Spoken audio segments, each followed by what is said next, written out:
When 22-year-old Emmeline Carter stepped off that dusty stagecoach in Copper Ridge, she had exactly $12, one worn carpet bag, and a marriage contract with a man she'd never met. What she didn't have was a groom willing to claim her.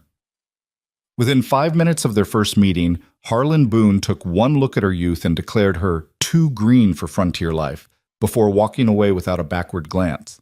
Abandoned in a town that whispered she was too soft, too young, too naive to survive the brutal Montana territory, Emmeline faced an impossible choice. Crawl back east in shame, or prove every doubter wrong.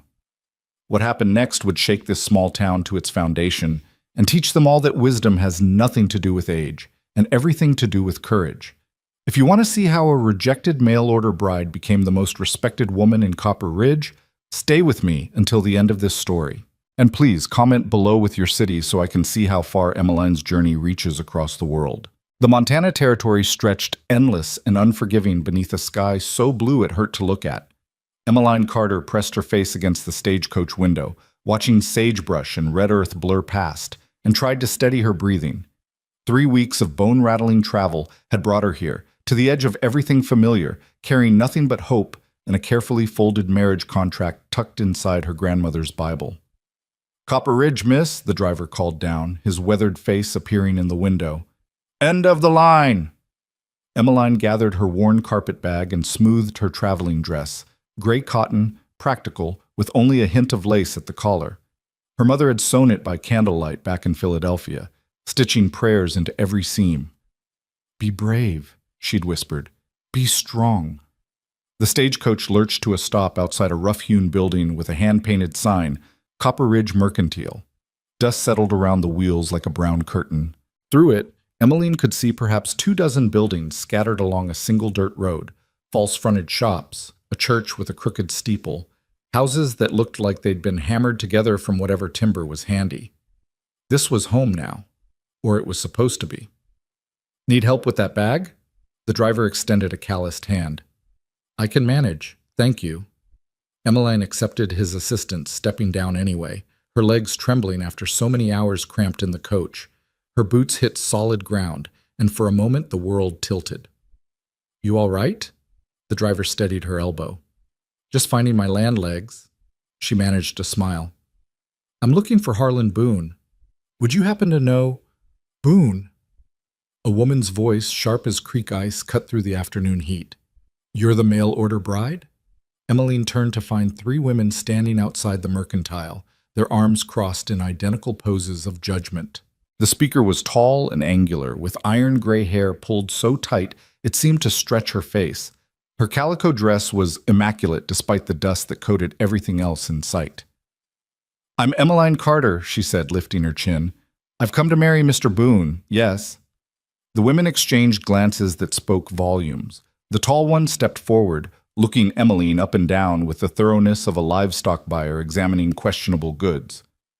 "How old are you, girl?" 22. Emmeline kept her voice steady. "And I'm no girl, ma'am.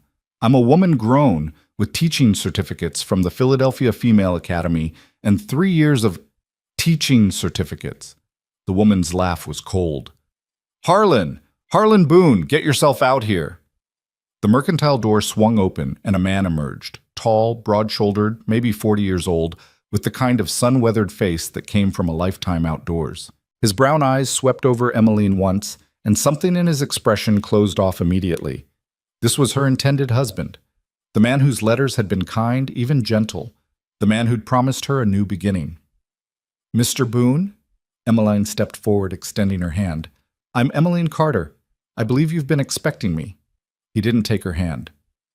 "How old are you?" 22, sir." "You look younger. I assure you I'm of legal age to marry. I have my birth certificate in my—" "That's not the point." Harlan Boone's voice was flat, final. "I wrote for a wife who could handle frontier life. Someone with experience, someone who knew hardship. I assure you, Mr. Boone, I'm quite capable of—" "You're a child." He said it without heat, which somehow made it worse.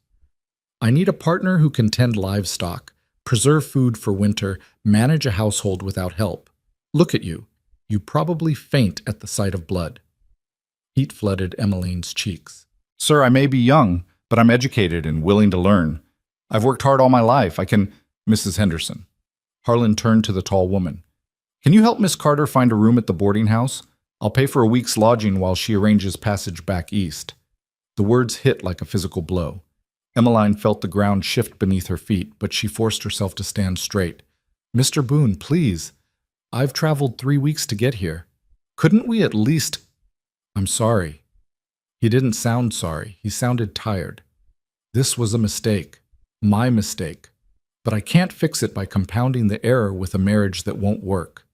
He walked back into the mercantile without another word, the door swinging shut behind him, with a finality that echoed in Emmeline's chest. Mrs. Henderson's expression shifted from triumph to something almost pitying. Well, that's that then. Too young, one of the other women murmured to her companion.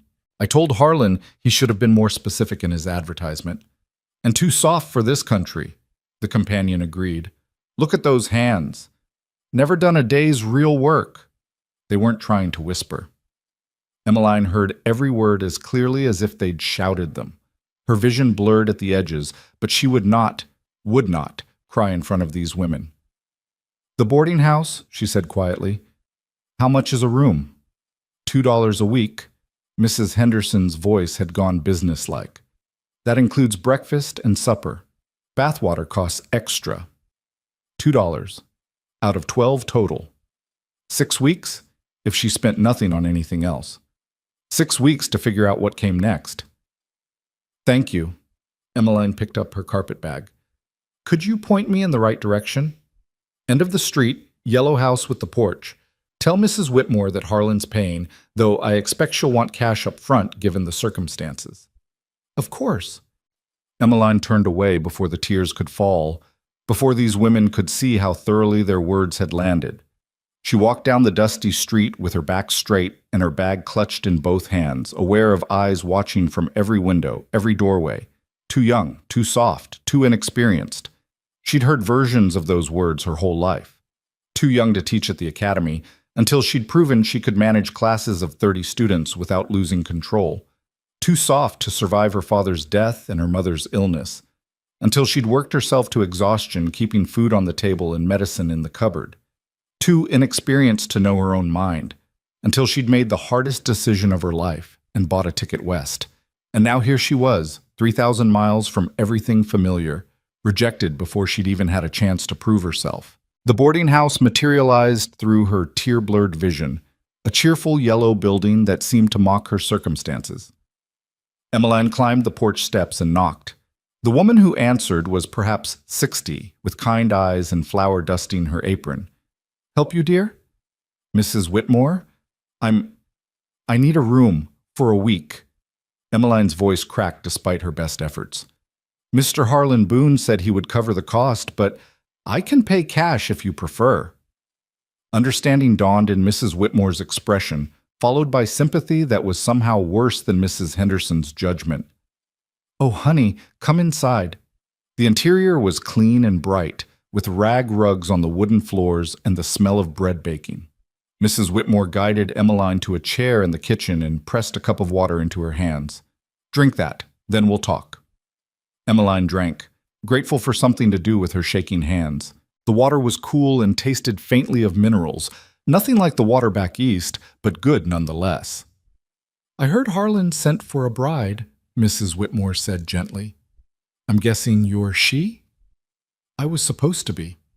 The words came out barely above a whisper. He took one look at me and said I was too young. Harlan Boone is a fool. Mrs. Whitmore's tone was matter of fact. Though I'll grant he's had a hard few years since his first wife passed, makes a man cautious, makes him scared.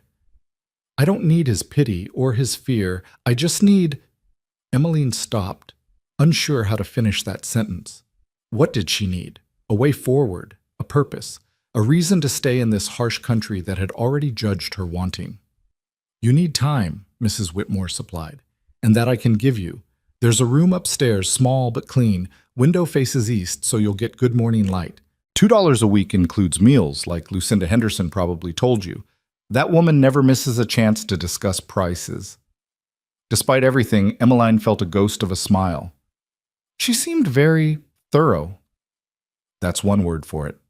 Mrs. Whitmore stood, brushing flour from her hands. Come on, let's get you settled. Then you can think about what comes next. The room was indeed small, barely space for a narrow bed, a washstand, and a trunk at the foot of the bed. But it was spotlessly clean, with starched white curtains at the window and a quilt in a cheerful double wedding ring pattern. Emmeline set her carpetbag on the trunk and sank onto the bed, suddenly so tired she could barely keep her eyes open. Rest, Mrs. Whitmore said from the doorway. Supper's at 6. You don't have to come down if you're not ready, but you should eat something. Thank you. Emmeline managed to get the words out. You're very kind. Kindness costs nothing out here, honey. Sometimes it's all we've got. The door closed with a soft click, and Emmeline was alone for the first time since Philadelphia. She lay back on the quilt, staring at the ceiling, and finally let the tears come. She cried for her mother, buried 6 months ago after a long illness that had drained every penny Emmeline had saved. She cried for the teaching position she'd lost when the academy hired the headmaster's nephew instead. She cried for the future she'd imagined during those long weeks of travel, a husband who might not love her but would at least respect her, a home to build, children to teach, a place to belong. Most of all, she cried because she was so tired of being underestimated. When the tears finally stopped, Emmeline sat up and caught sight of her reflection in the small mirror above the washstand. Red eyes, blotchy cheeks, hair escaping from its careful pins. She looked exactly like what Harlan Boone and Mrs. Henderson thought she was, a soft city girl who had no business in the Montana Territory. No, she said aloud to her reflection, that's not who I am. She stood and went to the washstand, pouring water from the pitcher into the basin. She scrubbed her face until it was clean and cold, then set about repairing her hair with steady hands. By the time she finished, her reflection showed someone different, composed, determined, ready. She still had $12, she still had her teaching certificates, and she still had the one thing that had gotten her through every hardship she'd ever faced, sheer, stubborn refusal to quit. At 6 o'clock, Emmeline descended the stairs to find a dining room filled with lodgers. Mrs. Whitmore introduced her around, 2 prospectors heading up to the mining claims, a traveling salesman, and a young couple with a baby who were homesteading 10 miles out. Miss Carter's going to be staying with us for a bit, Mrs. Whitmore announced, setting a platter of fried chicken on the table. I expect you'll all make her feel welcome. The meal was simple, but good. Chicken, biscuits, green beans from someone's garden. Emmeline ate mechanically, answering questions about Philadelphia when asked, trying not to notice the pitying glances from the homesteading wife. What will you do? The woman asked softly when the men were occupied with their own conversation. Do you have family back east? No, my mother passed recently. There's nothing for me back there. But surely staying here. The woman trailed off delicately. I'm a teacher, Emmeline said, the words coming out more firmly than she felt. Surely there's need for teachers even here. Mrs. Whitmore, clearing plates, paused. There might be, at that. The schoolhouse has been closed for nearly a year since Miss Pemberton left to get married. The school board's been looking for someone, but they want a man if they can get one, someone who can handle the older boys.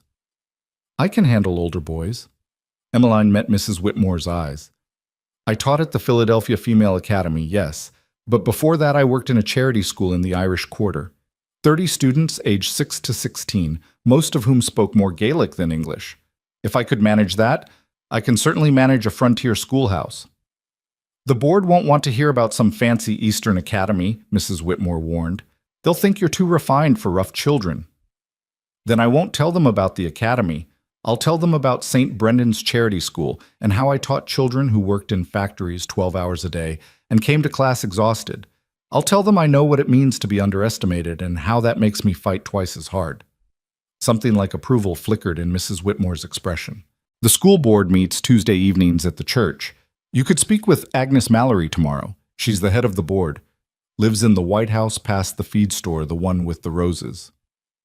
Thank you. Emmeline felt something loosening in her chest. Not hope exactly, but possibility. I'll go first thing in the morning. That night, Lying in the narrow bed with moonlight streaming through the east-facing window, Emmeline pulled out her grandmother's Bible. The marriage contract slipped free from where she'd tucked it between the pages of Ruth. Appropriate, she thought bitterly, given Ruth's story of leaving home for an uncertain future. She read the contract one last time by moonlight. Harlan Boone's signature was bold and confident at the bottom. There was a space for hers, still blank.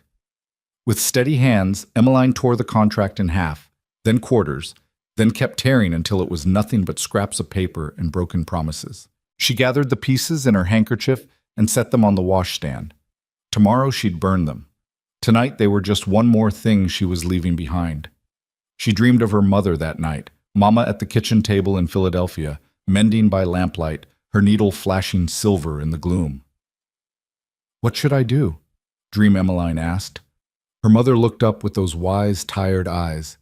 "What you've always done, my darling. Hold your head high and show them what you're made of." "But what if I fail?" "Then you fail forward into something better than what you left behind." Emmeline woke before dawn, those words still echoing in her mind. She dressed carefully in her second-best dress, dark blue cotton with a white collar, and braided her hair in a crown around her head. Professional. Capable. Exactly what a teacher should look like. She burned the scraps of marriage contract in the washstand basin, watching the paper curl and blacken until nothing remained but ash. Then she washed her face, straightened her shoulders, and went downstairs for breakfast. Mrs. Whitmore took one look at her and smiled. "You're going to do just fine, honey." "I hope so." Emmeline accepted a cup of strong coffee. "Can you tell me more about Mrs. Mallory?" "Agnes? She's tough but fair, buried 2 husbands and raised 5 children on her own. If you can win her over, the rest of the board will follow." "And if I can't?" "Then you'll think of something else. You're not the quitting type. I can see that plain as day." After breakfast, Emmeline walked through Copper Ridge in the clear morning light. The town looked different than it had yesterday, still rough, still dusty, but somehow less intimidating. She passed the Mercantile where Harlan Boone had rejected her and kept walking without breaking stride.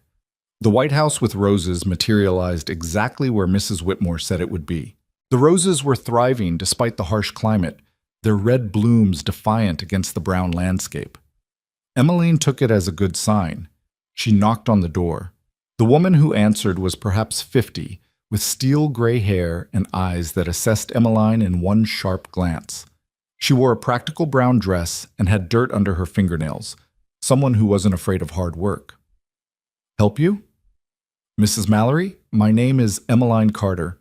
I'm a teacher, and I heard the schoolhouse position might be available." "Might be." Mrs. Mallory didn't move from the doorway. "Where'd you teach?" "St. Brendan's Charity School in Philadelphia. 30 students, ages 6 to 16. Most came from working families, factory children who attended class when they could." "That why you came west? Couldn't find decent work back east?" The question was sharp, testing. Emmeline met Mrs. Mallory's eyes without flinching. "I came west to marry Harlan Boone. He rejected me within 5 minutes of meeting me because he thought I was too young and too soft for frontier life. So now I'm here asking for a chance to prove I'm neither." Something shifted in Mrs. Mallory's expression, not quite approval, but interest. "Harlan's a fool. Several people have told me that. But he's not entirely wrong. You are young. You look like you'd blow away in a stiff wind. Why should I believe you can handle a frontier schoolhouse?" "Because being underestimated has been the story of my entire life, Mrs. Mallory, and I've proven them wrong every single time." Silence stretched between them. Then Mrs. Mallory stepped back from the door. "Come in. I want to hear more about this charity school."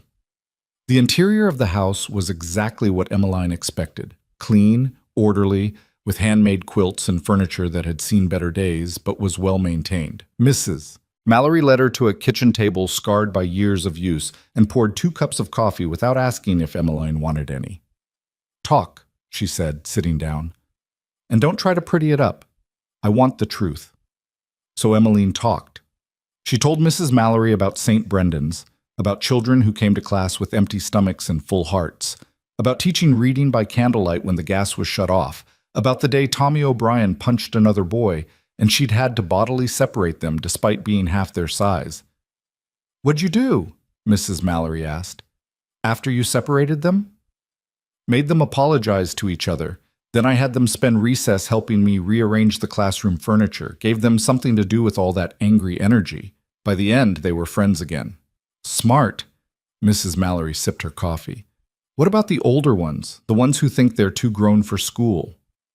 "I made sure the lessons mattered to their lives. Reading newspapers so they could follow their father's union battles. Mathematics so they could check their pay packets weren't being shorted. History so they understood how they fit into something larger than themselves." "And the little ones?" "Stories, songs, games that felt like play but taught letters and numbers. Children will learn anything if you make it interesting enough." Mrs. Mallory was quiet for a long moment. Then she stood and walked to the window, looking out at her defiant roses. "The schoolhouse has been closed for a year," she said. "The children have run half wild. Some families gave up and started teaching at home, but most just let it go. Figured schooling wasn't that important anyway." "That's not right," Emmeline said quietly. "No, it's not." Mrs. Mallory turned back. "But here's the thing, Miss Carter. The board has very specific ideas about who should teach. They want a man who can keep order with a strap if necessary. They want someone older, with years of experience. They want credentials from a proper teacher's college. I have certificates from the Philadelphia Female Academy, which will mean exactly nothing to men like Jonas Pritchard and Samuel Henderson." "Henderson. Mrs. Henderson's husband, no doubt." "I see. Do you?" Mrs. Mallory's voice was gentle now. "This is a hard country for women, Miss Carter, especially young, pretty women who show up alone. There will be talk. There will be judgment. Are you prepared for that?" Emmeline thought about yesterday, about standing in the street while women whispered about her inadequacies, about Harlan Boone walking away without a backward glance, about every time someone had told her she was too young, too soft, too naive to know her own mind. "Mrs. Mallory," she said quietly, "people have been judging me my entire life. I'm still here, I'm still standing, and I'm asking you for a chance, not a guarantee, just a chance, to show you what I can do. The schoolhouse is a mess. No teacher for a year means no one's been maintaining it. Could be mice, could be worse. Windows probably need washing, stove probably needs cleaning, books are likely scattered everywhere. I can handle that. Board meets Tuesday evening. That gives you 4 days. If you can get that schoolhouse in order, really in order, not just surface clean, I'll bring you to the meeting and speak on your behalf." Mrs. Mallory's eyes were hard. "But if you can't do it, if it's too much work, that tells me everything I need to know about whether you can handle teaching here." 4 days. Emmeline stood, extending her hand. "Thank you, Mrs. Mallory. I won't disappoint you." "Don't thank me yet." But Mrs. Mallory shook her hand firmly. "The schoolhouse is at the north end of town, past the church. Keys hanging inside the church door. Pastor Williams knows to expect you. And Miss Carter? Wear old clothes. You're going to get dirty." Emmeline practically ran back to the boarding house, her heart hammering with something that felt wonderfully like purpose. Mrs. Whitmore was hanging laundry when she arrived. "Well?" the older woman called. "I need your oldest dress," Emmeline called back, "and a bucket, and any cleaning supplies you can spare. I've got 4 days to make a schoolhouse fit for students." Mrs. Whitmore's laugh was warm as summer honey. "That's my girl. Let's get you sorted." An hour later, Emmeline stood in front of the schoolhouse, wearing a dress that had seen better days and carrying a bucket filled with soap, rags, a scrub brush, and grim determination.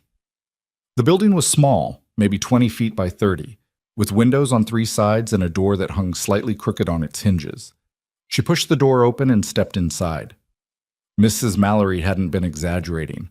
The single room was chaos. Desks overturned, books scattered across the floor, a thick layer of dust coating every surface. Something skittered in the corner, and Emmeline forced herself not to react.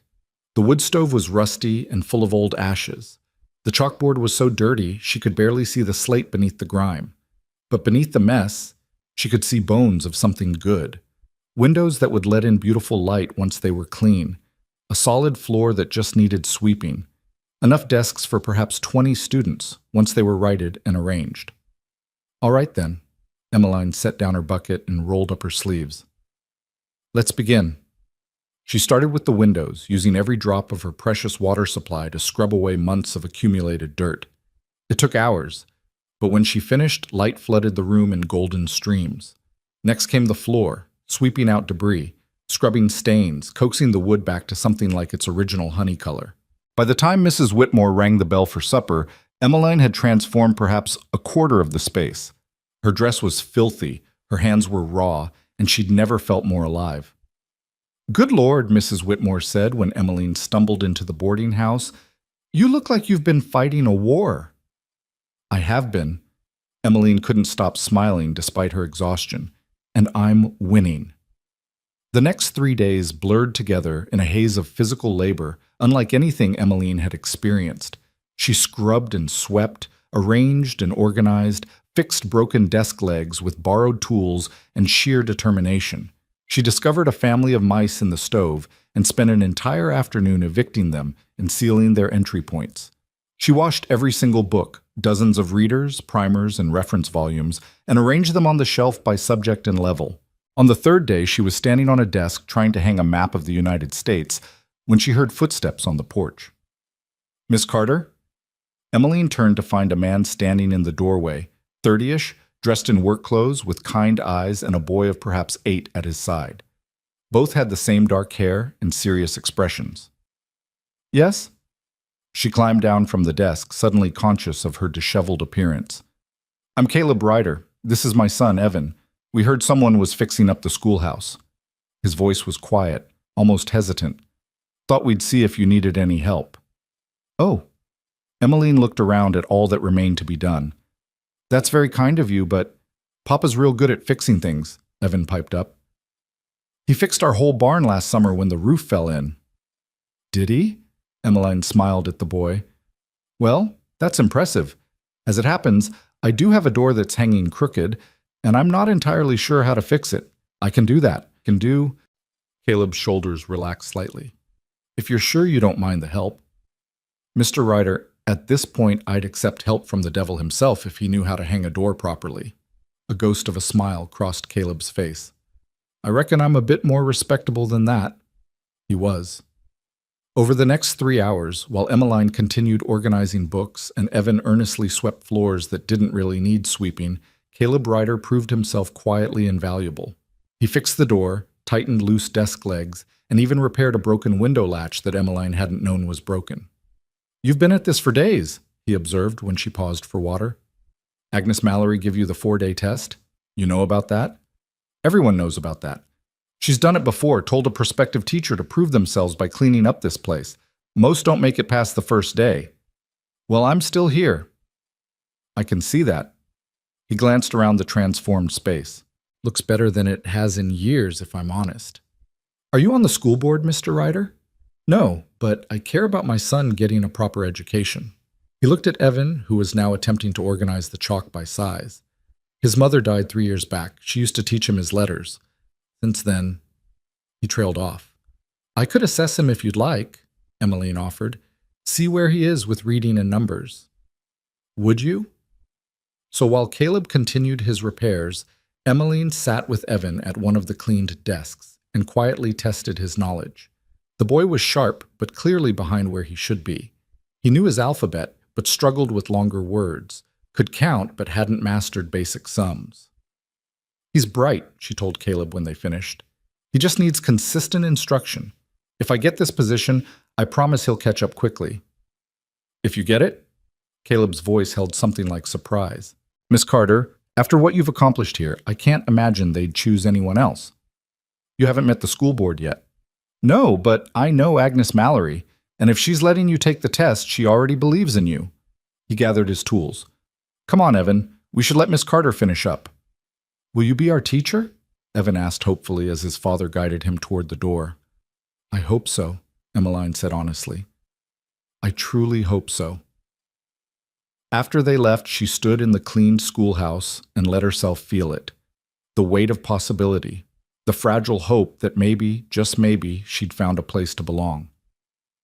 On Tuesday evening, Emmeline put on her best dress, the one she'd worn to meet Harlan Boone, and walked to the church with her teaching certificates clutched in hands that wouldn't stop shaking. Mrs. Mallory met her at the door. "Ready?" the older woman asked. "No." Emmeline managed to smile. "But I'm here anyway." "Good answer." Mrs. Mallory pushed open the door. The school board consisted of 5 people gathered around a table in the church basement. Mrs. Mallory, a thin man who must be Samuel Henderson, 2 other men Emmeline didn't recognize, and her heart sank, Harlan Boone. Of course he would be on the board. "Gentlemen," Mrs. Mallory said briskly, "this is Miss Emmeline Carter, who I've told you about. She's interested in the teaching position." Samuel Henderson barely glanced at her. "She's young." "She's 22 and has 3 years of teaching experience," Mrs. Mallory countered. "Where?" demanded one of the other men, Jonas Pritchard, if Emmeline had to guess. "St. Brendan's Charity School in Philadelphia. 30 students, mixed ages. Before that, she trained at the Philadelphia Female Academy." "A charity school?" Henderson's voice dripped with disdain. "Not exactly proper credentials." "Actually, sir," Emmeline found her voice, "charity schools often present greater challenges than traditional academies. My students came from difficult circumstances and required creative teaching methods to keep them engaged. I believe that experience would serve me well here." "You believe?" Pritchard looked her up and down. "Miss Carter, teaching frontier children is not the same as teaching city orphans." "No, sir. It's probably harder, which is exactly why you need someone willing to work for it." Harlan Boone had been silent until now, but something in her words made him look up. Their eyes met across the table, and Emmeline refused to be the first to look away. "Have you seen the schoolhouse?" Mrs. Mallory asked the men. "Haven't had time," Henderson admitted. "Then perhaps we should adjourn this meeting and reconvene at the schoolhouse. Let you see what Miss Carter has accomplished in 4 days." The men exchanged glances, then stood. Emmeline's heart was hammering so hard she thought they must be able to hear it, but she kept her expression calm as they all walked through the evening streets to the schoolhouse. Mrs. Mallory pushed open the door, and Emmeline watched the men's faces as they took in the transformation. Clean windows, organized desks, books shelved neatly, the map of the United States hanging straight on the wall, even the wood stove gleaming from its recent scrubbing. "She did this alone?" Pritchard asked quietly. "With some help from Caleb Ryder on the carpentry," Mrs. Mallory said. "But yes, essentially alone. In 4 days." Henderson walked to the bookshelf, running his finger along the spines. "These are organized by reading level." "Yes, sir." Emmeline stepped forward. "I thought it would make it easier to match books to students' abilities." "And this?" He pointed to a chart she'd made listing each student's name. She'd gotten the roster from Mrs. Whitmore, with space to track their progress. "Tracking sheet, so I can see at a glance who's struggling and who's ready to advance."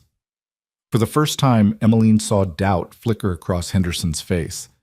Pritchard was examining the clean chalkboard, and the third man, Mr. Davis, Mrs. Mallory had called him, was testing the repaired desks. "Miss Carter." Harlan Boone's voice made her turn. He was standing by the window, looking out at the darkening street. "Why do you want this position?" "Because teaching is what I do, Mr. Boone. It's who I am. And because I believe every child deserves an education, regardless of where they live or how much money their parents have." Noble sentiments. His tone was unreadable. "But this is hard country. Children here need more than book learning. They need preparation for hard lives." "Then I'll prepare them, sir. I'll teach them to read and write and cipher, yes, but I'll also teach them to think critically, to solve problems, to believe they're capable of more than they've been told." She took a breath. "Just like someone should have done for me." Silence fell. Then Harlan turned from the window and looked at the other board members. "I'd like to call for a vote." Emmeline's stomach dropped. This was it. Rejection again, failure again, proof that she really was too young and too soft. And all in favor of hiring Miss Carter as Copper Ridge's new school teacher? Mrs. Mallory's hand shot up immediately. Mr. Davis raised his after a moment.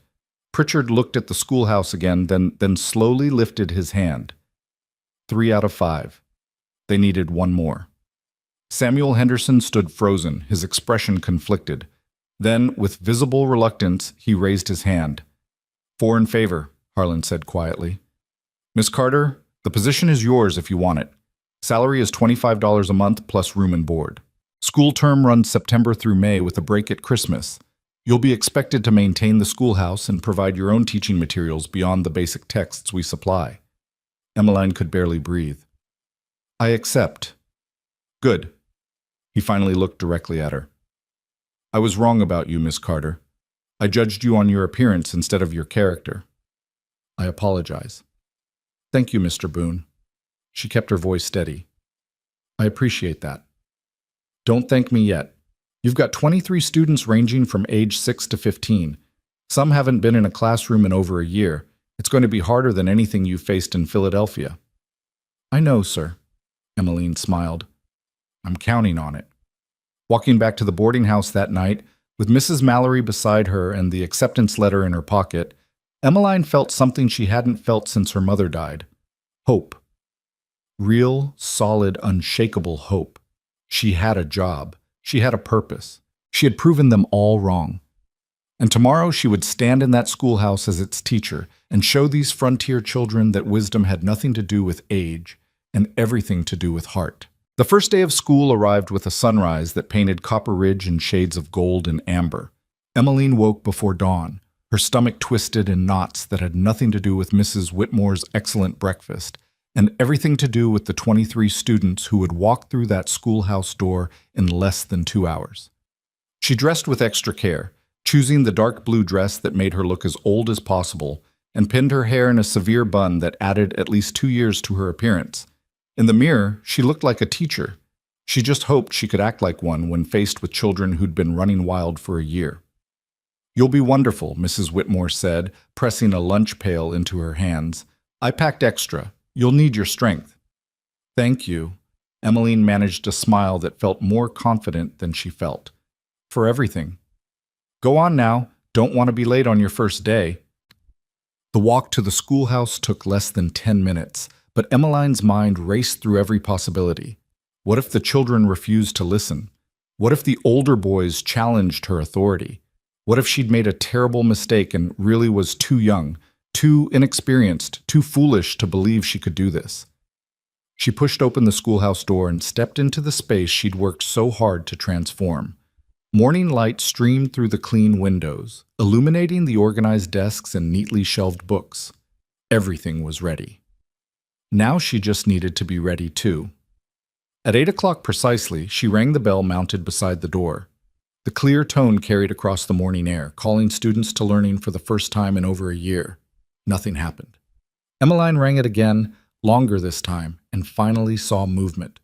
A woman emerged from a house across the street, practically dragging 2 reluctant children behind her. Then another family appeared, and another, until a small crowd of students ranging from tiny 6-year-olds to hulking 15-year-olds gathered outside the schoolhouse, eyeing Emmeline with undisguised suspicion. Good morning, she said, pitching her voice to Carrie. I'm Miss Carter, your new teacher. Please come inside and find a seat. The younger children obeyed immediately, their mothers' hands on their shoulders propelling them forward. The older students hung back, whispering among themselves. Emmeline counted them, 16 inside, 7 still outside. The 7 were all boys aged 12 or older, exactly the ones she'd been warned about. Gentlemen, she said calmly, school has started. That means you need to be inside. What if we don't want to be? The speaker was tall and rangy, maybe 15, with an attitude that suggested he'd been the schoolhouse troublemaker long before she arrived. Then you'll be truant, which means your parents will answer to the school board. Is that what you want? Emmeline kept her tone pleasant but firm. Or would you rather come inside, sit down, and see what kind of teacher you've got before you decide to make trouble? The boys exchanged glances. Then, to Emmeline's relief, the tall one shrugged and slouched inside. The others followed, radiating defiance with every step. Thank you, Emmeline said as they passed. Please sit in the back row. I'll get to you shortly. She closed the door and turned to face her first classroom. 23 faces stared back at her, some curious, some bored, some openly hostile. The little ones sat in the front, swinging their legs and whispering. The middle-aged children looked cautiously hopeful, and the older boys in back looked like they were already planning ways to make her life miserable. All right, Emmeline said, moving to stand in front of the chalkboard. Before we begin, I need to know what I'm working with. I'm going to call your names from Mrs. Mallory's roster, and I want you to tell me two things: how old you are and what's the last book you read. Groans erupted from the back row. Emmeline ignored them and started calling names. Sarah Pritchard? A girl of about 7 raised her hand timidly. I'm 7, Miss Carter, and Mama reads me stories from the Bible. That's wonderful. Do you know your letters? Most of them. Perfect. We'll work on the rest. Thomas Henderson? 10, said a boy in the middle row. And I read a penny dreadful about cowboys last month. Interesting choice. Did you enjoy it? It was all right.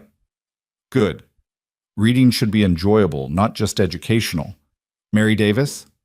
She worked through the younger children quickly, getting a sense of their abilities.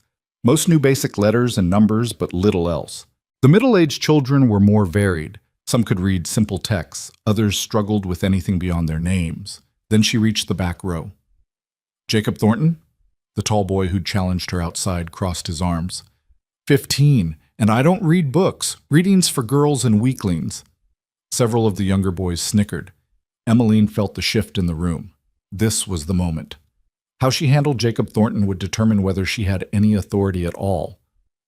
I see, she said mildly. So you can't read then? His face flushed. I didn't say that. I said I don't. But if you can't read, how would you know whether it's for weaklings? You'd just be repeating what someone else told you, which doesn't sound very strong or independent to me. More snickers, but this time directed at Jacob. His flush deepened. I can read just fine. Prove it. Emmeline pulled a book from the shelf at random, a collection of frontier tales she'd noticed earlier. She walked to his desk and set it in front of him. Read the first paragraph out loud. Jacob stared at the book like it might bite him. The room had gone completely silent. Even the little ones had stopped fidgeting. Well? Emmeline kept her voice neutral. You said you can read just fine. He opened the book slowly, found the first page, and began to read. His voice was halting and uncertain, stumbling over longer words, but he could read. Not well, but better than he'd wanted to admit. When he finished the paragraph, Emmeline took the book back.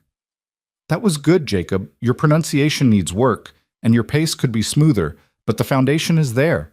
With practice, you could be an excellent reader. He looked up at her, suspicion and surprise warring in his expression. You're not going to make fun of me? Why would I?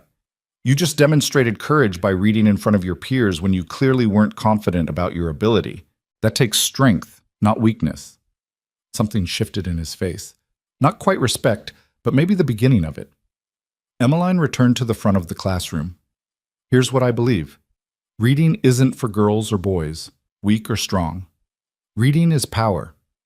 It's the ability to learn anything you want, go anywhere you want, be anyone you want, all without leaving this schoolhouse. And I intend to give every single one of you that power, whether you think you want it or not. She turned to the chalkboard and wrote in large, clear letters, "Knowledge is freedom." That's going to be our motto this year, because out here on the frontier you need every advantage you can get. And the person who can read, write, and cipher will always have more opportunities than the person who can't. My pa can't read, a small voice piped up. He does fine. Emmeline turned to see a girl of perhaps 8, her dress carefully mended but clean. What's your name? Lily Morrison, Miss Carter. And your father works hard, doesn't he, Lily? Yes, ma'am, at the feed store. I'm sure he does wonderful work. But tell me, when the feed store gets shipments with writing on the crates, who reads them? Lily thought about it. Mr. Henderson, I guess. And who keeps the accounts? Who writes the letters to suppliers? Mr. Henderson. So who do you think earns more money? Your father, who does the hard physical labor, or Mr. Henderson, who can read and write and keep accounts? Lily's face fell. Mr. Henderson. That's not to say your father isn't valuable, Lily. He absolutely is. But imagine if he could do both, the physical work and the reading and writing. Imagine how much more valuable he'd be. She let that sink in before continuing. That's why you're all here. Not to make you soft or weak, but to make you more capable, more valuable, more free to choose your own futures. The room was quiet now, every eye on her. Even Jacob Thornton had stopped slouching. "Now," Emmeline said briskly, "we need to establish some rules. First, everyone will be respectful, to me, to each other, and to this schoolhouse. Second, everyone will try their best even when the work is hard. Third, if you don't understand something, you will ask for help instead of pretending you know. Are we clear?" A chorus of "Yes, Miss Carter" answered her. "Excellent. Let's begin with arithmetic." The morning passed in a blur of activity. Emmeline assessed each student's abilities, grouped them roughly by skill level, and started teaching basic concepts to those who needed them while giving more advanced work to those who were ready. It was exhausting trying to manage 5 different levels simultaneously, but she'd done it at St. Brendan's and she could do it here. By noon, when she dismissed them for lunch, her voice was hoarse and her feet ached from constant movement around the classroom. But not a single student had walked out, and even the older boys had completed their assignments without complaint. She was sitting at her desk eating Mrs. Whitmore's lunch when small footsteps approached. "Miss Carter?" It was Lily Morrison holding a battered tin pail. "Is it true you came here to marry Mr. Boone, but he didn't want you?" Emmeline looked at the girl's curious face and decided honesty was the best policy. "Yes, Lily, that's true." "Why didn't he want you?" "He thought I was too young to be a good wife." "But you're not too young to be a good teacher." "Apparently not." Emmeline smiled. "Sometimes people surprise you, Lily. Sometimes you surprise yourself."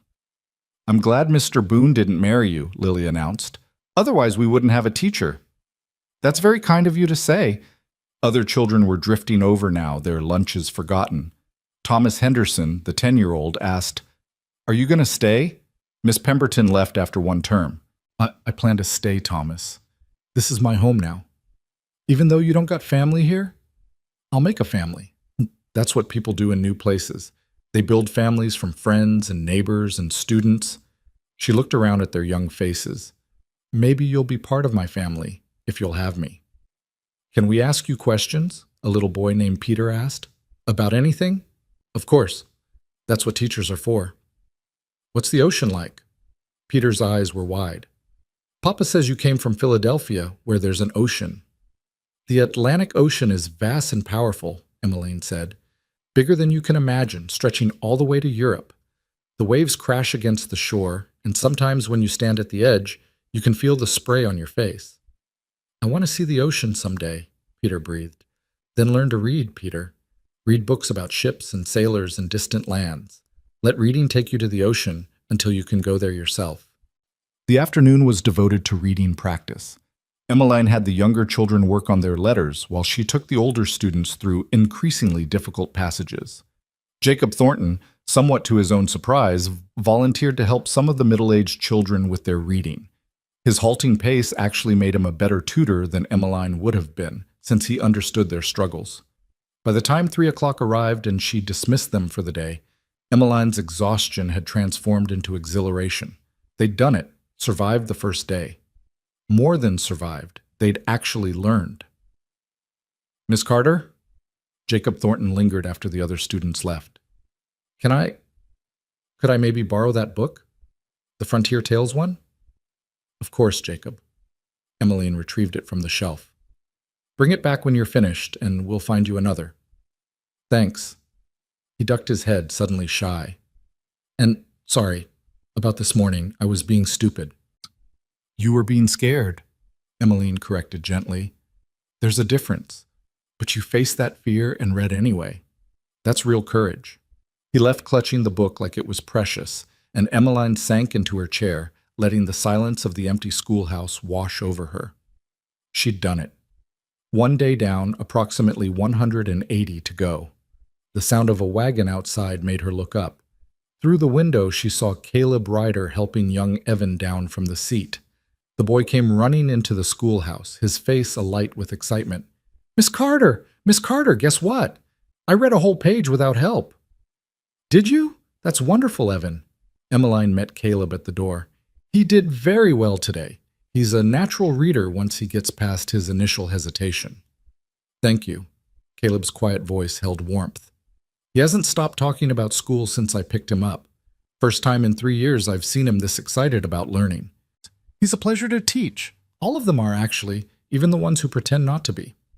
Caleb smiled, the first real smile she'd seen from him. It transformed his whole face, making him look younger, less burdened. I heard you handled Jacob Thornton pretty well. That's no small feat. Word travels fast. It's a small town. Everyone knows everyone's business. He hesitated. I also heard you told the children about Harlan Boone. Was that wrong? Emmeline felt her stomach drop. I thought honesty was better than letting them hear gossip. No, it wasn't wrong. It was brave. Caleb looked at her with something like admiration. Most people would have hidden that shame. You turned it into a teaching moment about second chances. There's no shame in being rejected, Mr. Ryder. The shame would be in giving up afterward. Caleb, he said quietly. You can call me Caleb. And I think... He paused, seeming to struggle with the words. I think you're going to do just fine here, Miss Carter. Better than fine. Something in his tone made her look at him more closely. His dark eyes were sincere. His expression open in a way she hadn't seen before. For the first time, she noticed the calluses on his hands, the sun-weathered lines around his eyes, the streak of silver at his temples that suggested he'd lived through more than his share of hardship. Thank you, Caleb, she said softly. That means a great deal. Papa, Evan called from where he was examining the bookshelf. Can I show Miss Carter the thing you made? Caleb's ears went slightly red. Evan, that's not... Please? The boy ran back with a small wooden object in his hands. Look, Miss Carter, Papa carved it. It was a miniature schoolhouse, perfect in every detail down to the tiny bell beside the door. The craftsmanship was exquisite. Smooth wood, careful joints, windows you could almost see through. Caleb, this is beautiful. Emmeline took it carefully, running her fingers over the delicate work. You made this? It's just something I do in the evenings, he said, clearly embarrassed. Keeps my hands busy. It's not just anything. This is art. Papa makes lots of things, Evan announced proudly. He made Mama's jewelry box before she died. He made our whole dinner table. He can make anything.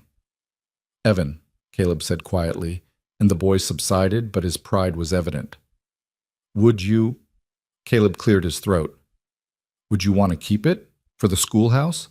I thought maybe it could sit on your desk. Remind you of what you're building here. Emmeline looked down at the miniature schoolhouse, then up at Caleb's earnest face.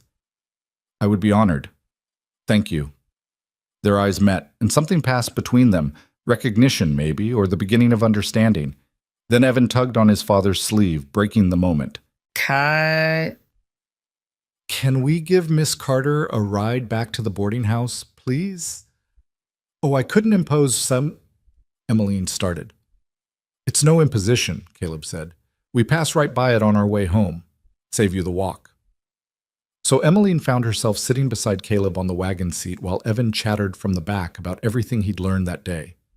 The late afternoon sun painted the mountains gold, and the air smelled of sage and dust and possibility. Evan tells me his mother used to teach him, Emmeline said quietly, under cover of the boy's enthusiastic narration. Sarah. Yes. Caleb's hands were steady on the reins. She was a school teacher herself before we married. From Boston originally, came out here to teach and ended up staying. She must have been remarkable. She was. His voice was soft with old grief. Fever took her 3 years back, fast. 1 week she was fine, the next she was gone. I'm so sorry. Evan barely remembers her now. He was only 5. Caleb glanced back at his son, who was now trying to read signs they passed on the street. I've tried to teach him what Sarah would have wanted him to know, but I'm no teacher. Seeing him light up today, the way he did when Sarah taught him, thank you for that. You don't have to thank me for doing my job. Maybe not, but I'm thanking you anyway. They pulled up in front of Mrs. Whitmore's boarding house, and Caleb helped Emmeline down with the same quiet courtesy he'd shown all afternoon. His hands were strong and warm, steadying her as she stepped to the ground. See you tomorrow, Miss Carter, Evan called as they drove away. Emmeline waved, then stood for a moment watching the wagon disappear down the street. The miniature schoolhouse was still clutched in her hands, warm from Caleb's touch. "Well, well," Mrs. Whitmore said from the porch. "Caleb Ryder giving you a ride home. That's something. He and Evan just happened to be there when I finished for the day." "Uh-huh." Mrs. Whitmore's smile was knowing. "And I suppose that little carving you're holding just happened to fall into your lap?" Emmeline felt heat rise to her cheeks. "He made it for the schoolhouse." "Did he now? Honey, Caleb Ryder hasn't made anything for anyone except his son since Sarah died. If he's carving schoolhouses, that's significant." "I'm sure you're reading too much into it." "And I'm sure I'm not. But come inside, supper's almost ready, and you must be exhausted." The days began to blur together into a rhythm that felt almost like belonging. Each morning, Emmeline rang the bell and welcomed her students. Each day they learned a little more: reading, writing, arithmetic, history, geography. She taught them about the world beyond Copper Ridge while respecting the world they lived in. She used examples from ranch life to teach mathematics, local landmarks to teach geography, their own family stories to teach history. The children blossomed under her attention. Sarah Pritchard learned all her letters in the first week. Thomas Henderson discovered a love of arithmetic. Even Jacob Thornton, who'd started as her biggest challenge, became one of her best students. He finished the Frontier Tales book and asked for another, then another. By the end of the second week, he was reading at a level that belied his earlier claims of not needing books. And every afternoon, Caleb Ryder appeared to collect Evan. Sometimes he came inside to see what they'd been working on. Sometimes he stayed to help repair something or move heavy supplies. Always he spoke quietly with Emmeline about Evan's progress, about the school, about small things that somehow felt significant in the way he said them. "He's courting you," Mrs. Whitmore announced one evening at supper, in case you hadn't noticed. "He's being friendly," Emmeline protested, though her heart skipped. "He's grateful for Evan's education." "Honey, I've lived in this town 30 years. I know courting when I see it.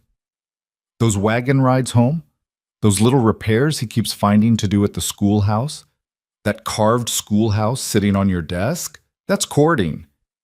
Even if it were, I have a job to focus on. I can't afford distractions. Love isn't a distraction, dear. It's life." But Emmeline pushed the thought away. She was finally proving herself as a teacher, finally earning the respect she'd fought so hard for. Romance, if that's what this was, would have to wait. Except Caleb Ryder seemed to have other ideas. On Friday of her third week, he appeared at the schoolhouse after all the other children had left, carrying a basket covered with a checkered cloth. "Evan's with Agnes Mallory for the afternoon," he said. "She's teaching him to make pie crust. I thought maybe, would you like to see my ranch? I could use someone's opinion on where to put a new barn, and you might enjoy getting out of town for a bit." Emmeline knew she should say no. Knew accepting would fuel every piece of gossip Mrs. Whitmore had already warned her about.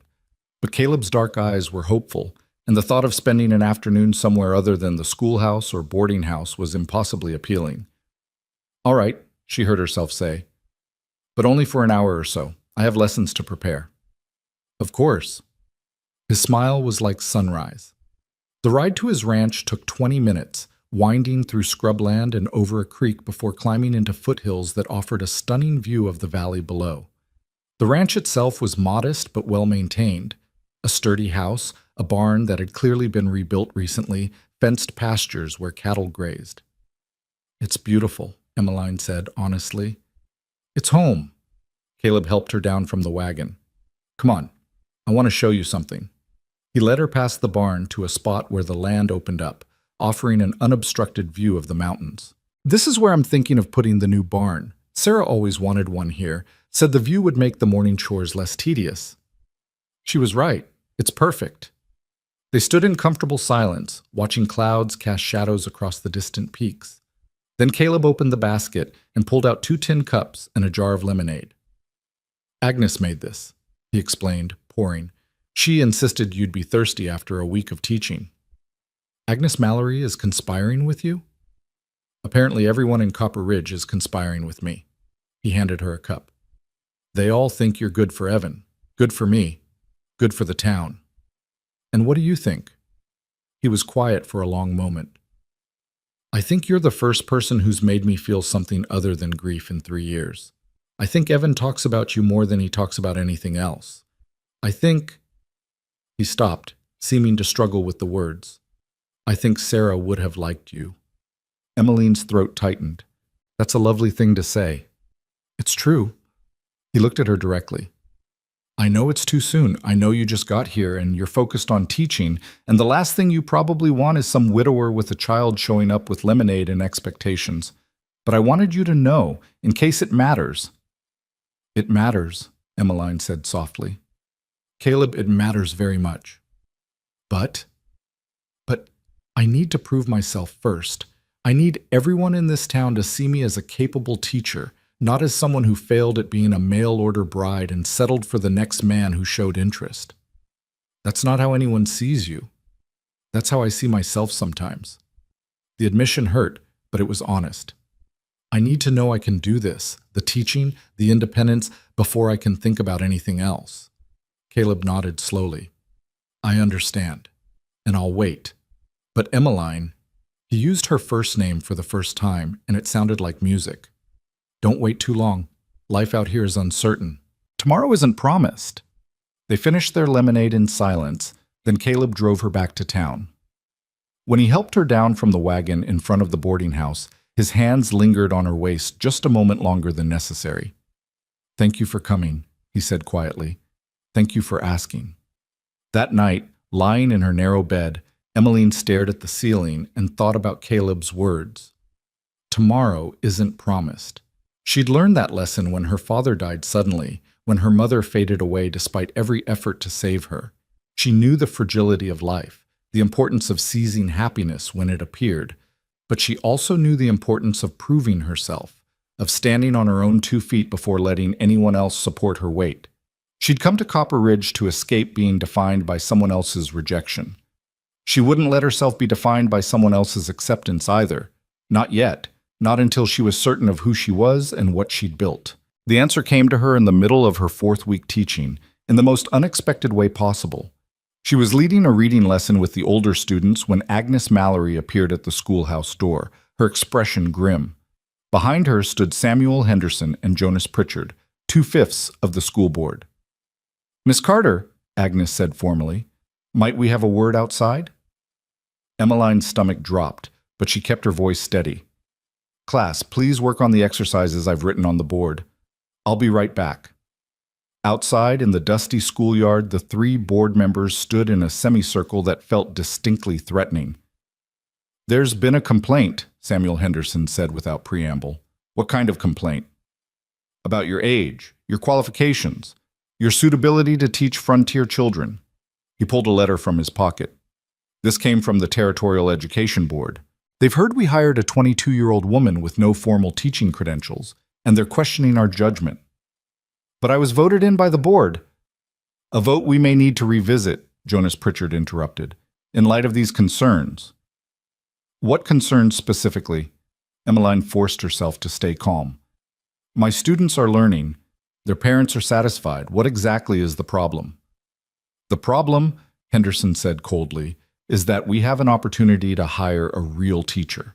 A man from Denver, with a degree from a normal school and 10 years of experience. He's willing to come immediately. Agnes Mallory had been silent until now, but her voice cut through like a knife. At twice Miss Carter's salary, with demands for housing we don't have and conditions we can't meet. That's beside the point. That's exactly the point, Samuel. We can't afford this Denver teacher, and even if we could, why would we replace someone who's doing excellent work? Because she's 22 years old, Pritchard's voice rose. Because she showed up here as a rejected mail-order bride and fell into this position by chance, not merit. The words hit like a slap, but Emmeline held her ground. My age hasn't prevented me from teaching effectively. My students are advancing faster than they have in years. If you have concerns about my actual teaching, I'd be happy to address them. But if your only concern is that I'm young and female, then you're not questioning my qualifications. You're questioning your own judgment in hiring me. Henderson's face flushed. There will be a special board meeting Monday evening. All 5 members will vote on whether to keep you or make an offer to the Denver teacher. Until then, you'll continue your duties. They walked away before Emmeline could respond, leaving her standing in the schoolyard with her heart racing and her future hanging in the balance once again. Agnes lingered. "I'll fight for you Monday," she said quietly. "But I'm only one vote. You need to convince them, Emmeline. Show them something they can't deny." "How?" "I don't know. But you have 3 days to figure it out." Emmeline walked back into the schoolhouse on legs that felt like water. 23 faces turned toward her, and in the back row, Jacob Thornton raised his hand. "We heard," he said simply. "Through the window. They want to fire you." "They want to reconsider my position. Yes." "That ain't fair." Lily Morrison's small voice was fierce. "You're the best teacher we ever had." A chorus of agreement rose from the other students. Thomas Henderson, Samuel's own nephew, stood up. "My uncle's wrong. You taught me more in 3 weeks than Miss Pemberton taught me in a whole term." "Thank you, Thomas. All of you. But the board has the right to question their decisions." "Then we'll make them see they're wrong." Jacob's face was set with determination. "We'll show them what you've taught us. We'll prove you're a good teacher." Emmeline looked at her students, these children who'd been strangers a month ago, who'd tested her and challenged her and ultimately accepted her. An idea began forming. "All right," she said slowly. "If we're going to prove something, let's prove it properly. How many of you are willing to work extra hard this weekend?" Every hand shot up. "Then here's what we're going to do." That Saturday morning, the schoolhouse buzzed with activity, unlike anything Copper Ridge had seen. 23 students arrived voluntarily, some dragging reluctant parents behind them, all determined to help their teacher prove herself. Emmeline had spent Friday evening planning, and now she stood before them with a purpose that burned away any remaining fear.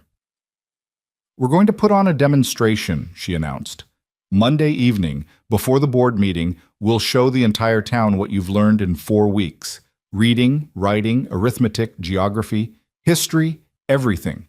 And we'll do it so well that no one can question whether you're being properly educated."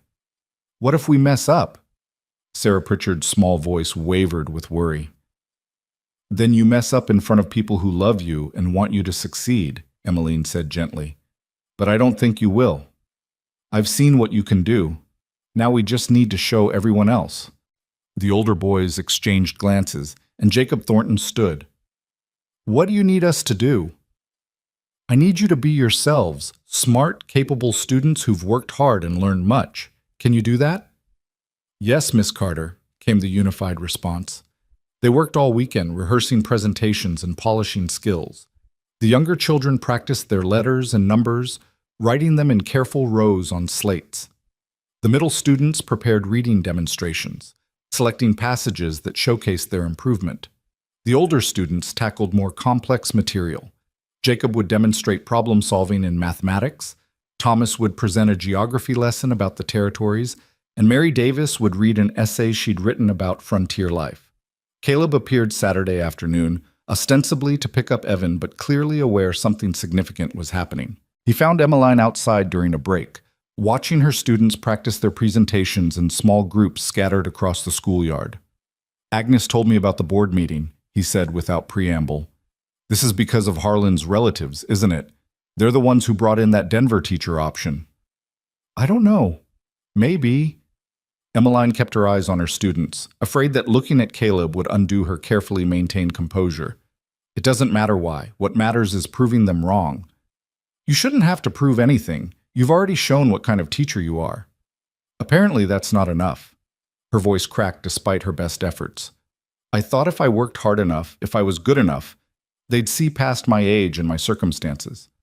But some people will never see anything except what they've already decided to see." Caleb was quiet for a moment. Then he said, "When Sarah died, people told me I'd never manage alone. Said Evan needed a mother, that I couldn't possibly raise a boy and run a ranch by myself.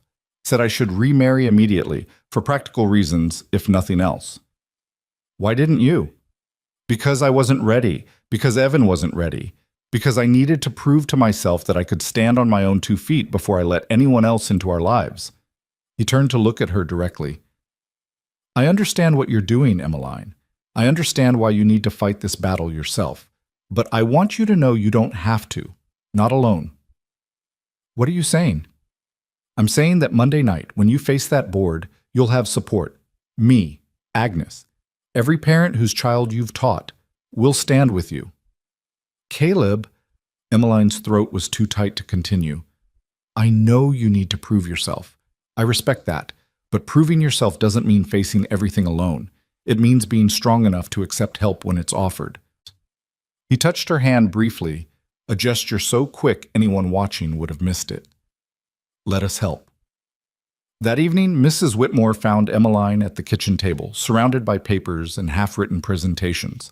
The boarding house was quiet except for the scratch of Emmeline's pen and the ticking of the grandfather clock in the hall. You should rest, Mrs. Whitmore said, setting a cup of tea beside her. You've been at this for hours. I can't rest. Monday is 2 days away. You'll be no good to anyone if you collapse from exhaustion. The older woman pulled up a chair. Can I tell you something? Emmeline nodded, too tired to protest. When I first came to Copper Ridge, I was 18 years old and 6 months pregnant. My husband had died in a mining accident back in Colorado, and I had nowhere else to go. I showed up here with nothing but the clothes on my back and a letter from my husband's cousin saying I could stay with him until I got on my feet. I didn't know. Most people don't. The cousin turned out to be a drunk who drank away his wages and had no intention of helping me. So I started taking in laundry, then mending, then eventually I saved enough to buy this house and turn it into a boarding house. Mrs. Whitmore smiled at the memory. People said I was too young, too poor, too pregnant to make it work. But I did. And you know why? Why? Because I was too stubborn to fail, just like you. She patted Emmeline's hand. They can question your age, your experience, your credentials, but they can't question your results. Those children love you, and they're learning. That's all that matters. But what if it's not enough? What if the board decides a man with a degree is more valuable than actual results? Then this town is stupider than I thought, and you're better off somewhere else. But I don't think that'll happen. I think Monday night is going to surprise everyone, including you. Sunday morning, Emmeline attended church for the first time since arriving in Copper Ridge. She'd been too busy with the schoolhouse and teaching to spare time for services, but today she needed the peace, the community, the reminder that she was part of something larger than herself. Pastor Williams welcomed her warmly, and she found herself sitting between Mrs. Whitmore and Agnes Mallory in a pew near the front. The service was simple. Hymns she knew from Philadelphia, a sermon about perseverance that felt almost too relevant, prayers for the community and its future.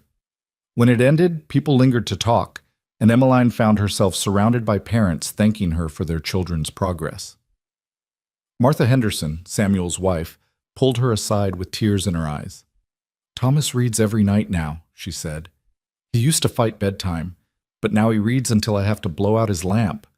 I just wanted you to know, whatever Samuel says at that meeting, it doesn't reflect what I think. You've been a blessing to our son. Thank you, Mrs. Henderson. That means more than you know. Other parents echoed similar sentiments. The Pritchards praised Sarah's newfound confidence. The Morrisons were amazed at Lily's progress. Even gruff Jonas Pritchard's wife admitted that their daughter Mary had never been so excited about school. But it was Harlan Boone who surprised her most. He approached as she was leaving the church, his hat in his hands and uncertainty written across his weathered face. Miss Carter, might I have a word? Emmeline's first instinct was to refuse, but curiosity won out. Of course, Mr. Boone. They walked a short distance from the church, far enough for privacy but close enough to remain proper. Harlan stared at his hat, turning it in his hands, before finally speaking. I owe you an apology. A real one. Not the half-hearted thing I gave at the board meeting when we hired you. Mr. Boone, you don't... Please, let me finish. He took a breath. When you stepped off that stagecoach, I saw someone young and soft and completely unprepared for frontier life. I thought I was being practical, being smart, protecting us both from a marriage that couldn't work. You had every right to make that choice. Maybe, but I was wrong about you, completely wrong. You're tougher than half the men in this town, myself included. You took rejection and turned it into purpose. You took a job no one else wanted and made it your calling. And now my own relatives are trying to push you out because... He stopped, shaking his head. Because they can't stand being wrong. Emmeline stared at him. Your relatives? You mean Samuel and Jonas? My cousins, yes. They're the ones who brought this complaint to the territorial board. They're the ones pushing for this Denver teacher. Harlan met her eyes. They think I made the family look foolish by rejecting you so publicly, and they want to prove you're not fit for anything, let alone teaching their children. That's absurd. That's pride. He smiled bitterly. The Boone family has a lot of it, and not much else to recommend us. I wanted you to know, going into Monday's meeting, where the opposition is really coming from. It's not about your teaching. It's about wounded pride and small men trying to feel big. Will you vote to keep me? I'll do better than that. I'll tell the board what I should have told them weeks ago, that turning you away was the biggest mistake I've made in years, and firing you would be an even bigger one. He settled his hat back on his head. You deserve better than what this town has given you, Miss Carter. I hope Monday proves that. He walked away before she could respond, leaving Emmeline standing in the churchyard with her mind reeling. Harlan Boone, the man who'd rejected her so thoroughly, was now her defender. The world had turned upside down in the space of a month. That afternoon, she held a final rehearsal at the schoolhouse. Every student was there, even the youngest ones who struggled to sit still. They ran through their presentations twice, polishing and perfecting until Emmeline felt confident they were ready. Remember, she said as they prepared to leave, tomorrow night isn't about being perfect. It's about showing what you've learned and how hard you've worked. Can you do that? Yes, Miss Carter. Good. Now go home, rest, and I'll see you tomorrow afternoon to set up. They scattered like dandelion seeds, leaving Emmeline alone in the quiet schoolhouse. She walked among the desks, straightening papers that didn't need straightening, touching books she'd shelved a dozen times. This space had become hers in a way nothing else ever had. Not her childhood home in Philadelphia, not the academy where she'd taught, not even the boarding house room where she slept. This was where she belonged. This was what she was meant to do. She wouldn't let them take it away without a fight. Monday dawned clear and warm, with a sky so blue it hurt to look at. Emmeline taught her regular lessons with a calmness she didn't entirely feel, focusing on her students and trying not to think about the evening ahead. The children were nervous but excited, their energy crackling through the room like lightning before a storm. At 2 o'clock, she dismissed regular classes and began setting up for the demonstration. Parents arrived to help, mothers arranging chairs, fathers moving desks to create a presentation area, even gruff old Mr. Morrison bringing extra lamps so the room would be well lit as evening fell. Caleb appeared with Evan and immediately began organizing the chaos with quiet efficiency. He positioned chairs for optimal viewing, tested the lamps, and somehow managed to calm everyone's nerves simply by being his steady, capable self. You're good at this, Emmeline observed, watching him direct 2 fathers who were arguing about chair placement. Spent years organizing ranch crews, he said. This is easier, less cursing, fewer injured animals. Despite her nerves, Emmeline laughed. Thank you for being here, for all of this. There's nowhere else I'd be. His dark eyes were serious. Whatever happens tonight, Emmeline, you've already won. These children will remember you as the teacher who believed in them. That matters more than any board vote. I hope you're right. By 6 o'clock, the schoolhouse was packed.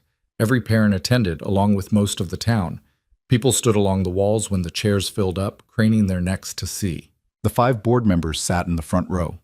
Agnes Mallory looking fierce and determined, Samuel Henderson and Jonas Pritchard wearing matching expressions of skepticism, Harlan Boone appearing uncomfortable, and Mr. Davis looking merely curious.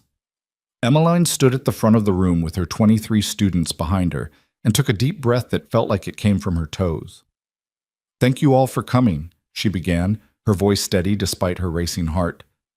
4 weeks ago, I stood before this board and asked for a chance to prove I could teach your children. Tonight, I'm not going to defend myself. My students will do that for me. She stepped aside and Sarah Pritchard came forward, 7 years old, shy, but determined. The little girl held up a slate covered in perfectly formed letters. I learned my alphabet in 1 week, Sarah said, her voice small but clear. Now I can write my name and my mama's name and my papa's name. Someday I'll write stories. She sat down and Thomas Henderson took her place. I can read this newspaper, he announced, holding up the Copper Ridge Gazette. I can read about the railroad coming and the new governor and, he grinned, the advertisement for my uncle's feed store. Laughter rippled through the crowd. Samuel Henderson's face reddened, but Martha was beaming. One by one, the students demonstrated what they'd learned. Lily Morrison solved arithmetic problems on the chalkboard, explaining her work as she went. Peter and 3 other young boys recited the alphabet forward and backward, then sang a song about the states and territories. The middle-aged children took turns reading passages from increasingly difficult texts, their voices growing stronger with each success. Then Jacob Thornton stepped forward, and the room went completely silent. Everyone knew Jacob, knew his reputation for trouble, his disdain for schooling, his claim that reading was for weaklings. 4 weeks ago I told Miss Carter I didn't need books, he said, his voice carrying to every corner of the packed room. I said reading was stupid, and I was too old to learn anyway. He paused, letting that sink in. I was wrong. Miss Carter gave me a book about frontier adventures, and I read the whole thing in 3 days. Then I read another and another. Now I'm reading about the California gold rush, and I understand things I never understood before, like why people came west and what they were looking for and how hard it was. He looked directly at Samuel Henderson and Jonas Pritchard. Miss Carter didn't just teach me to read better. She taught me that learning isn't about being weak or strong. It's about being curious, about wanting to understand the world. And anyone who thinks a teacher who can do that isn't qualified is... He caught himself, remembering his audience. Well, they're not paying attention. The room erupted in applause. Jacob sat down, his ears red but his head high. Emmeline felt tears prick her eyes and blinked them away furiously.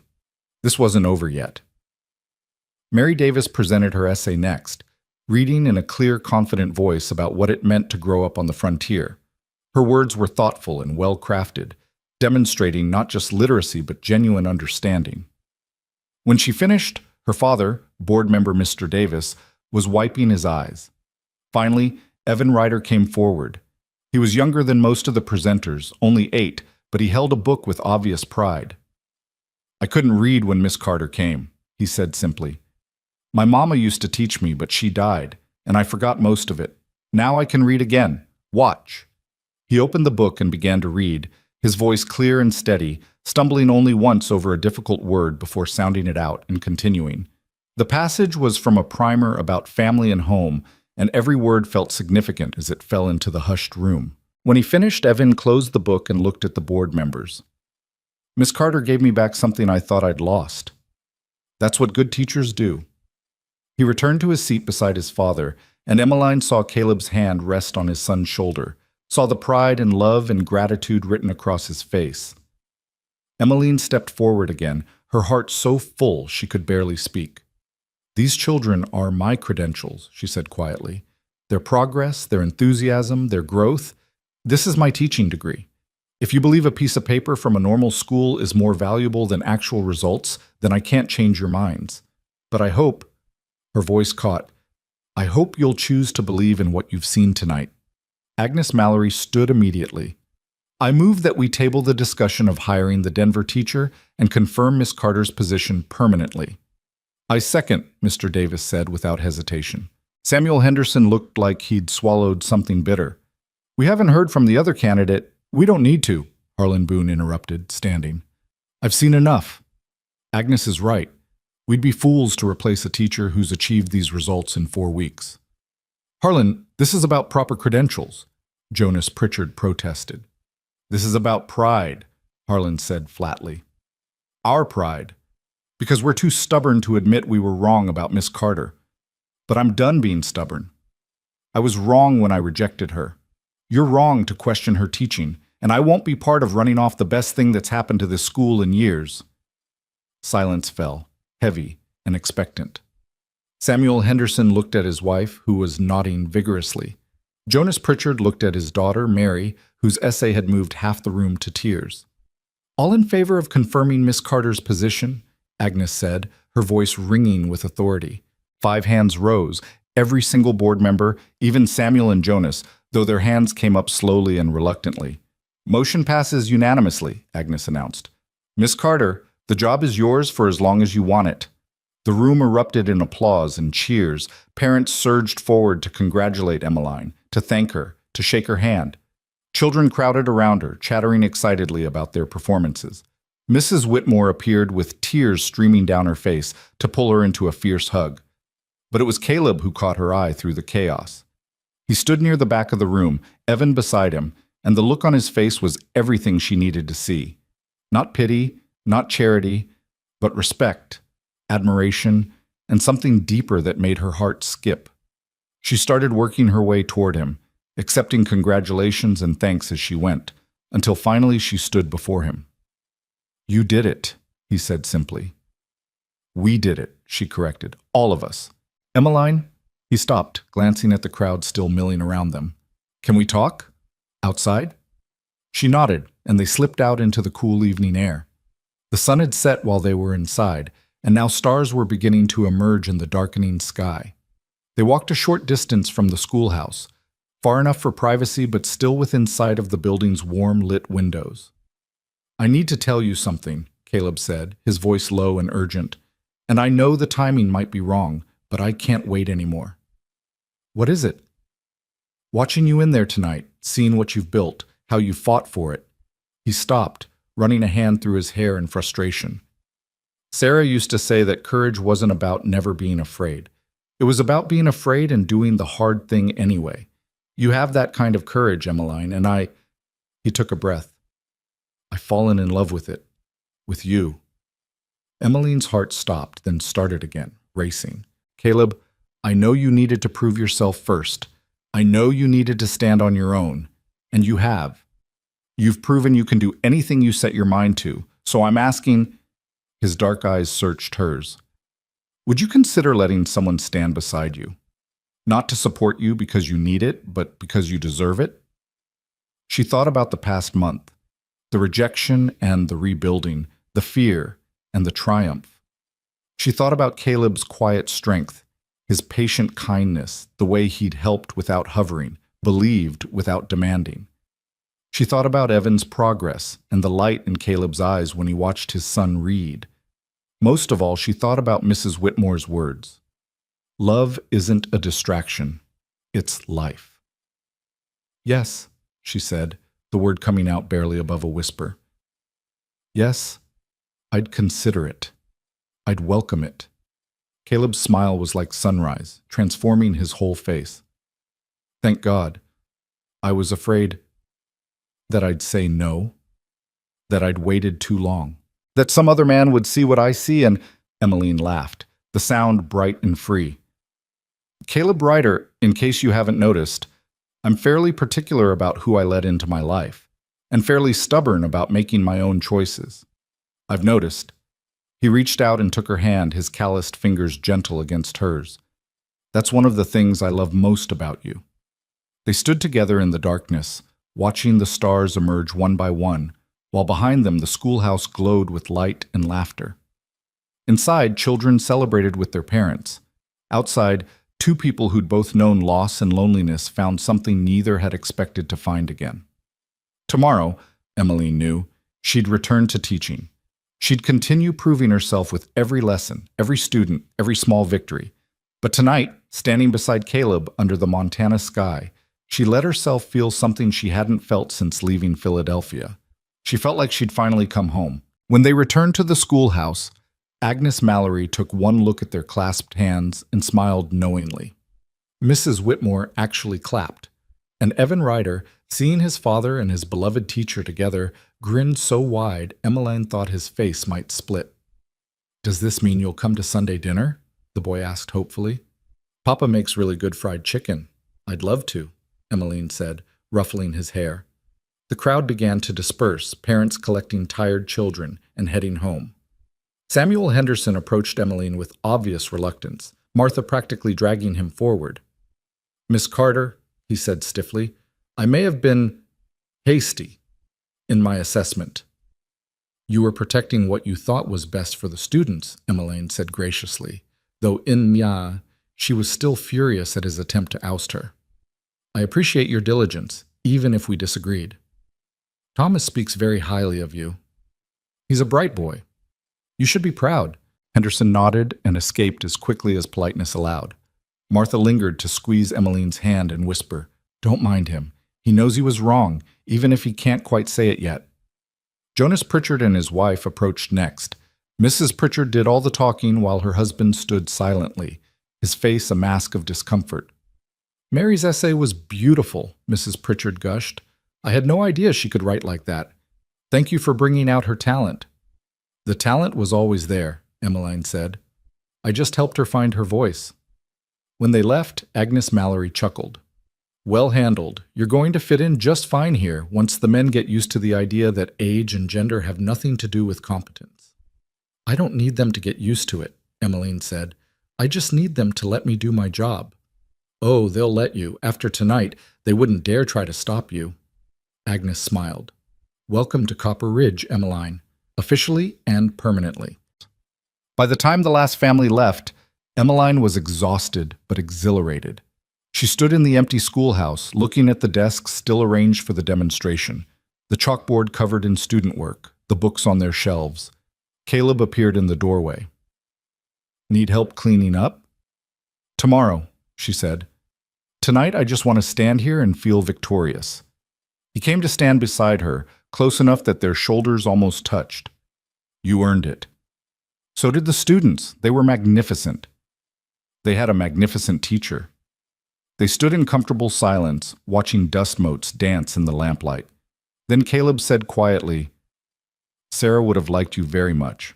She would have said you were exactly what Evan needed, what this town needed. I wish I could have known her." "Maybe you do, in a way.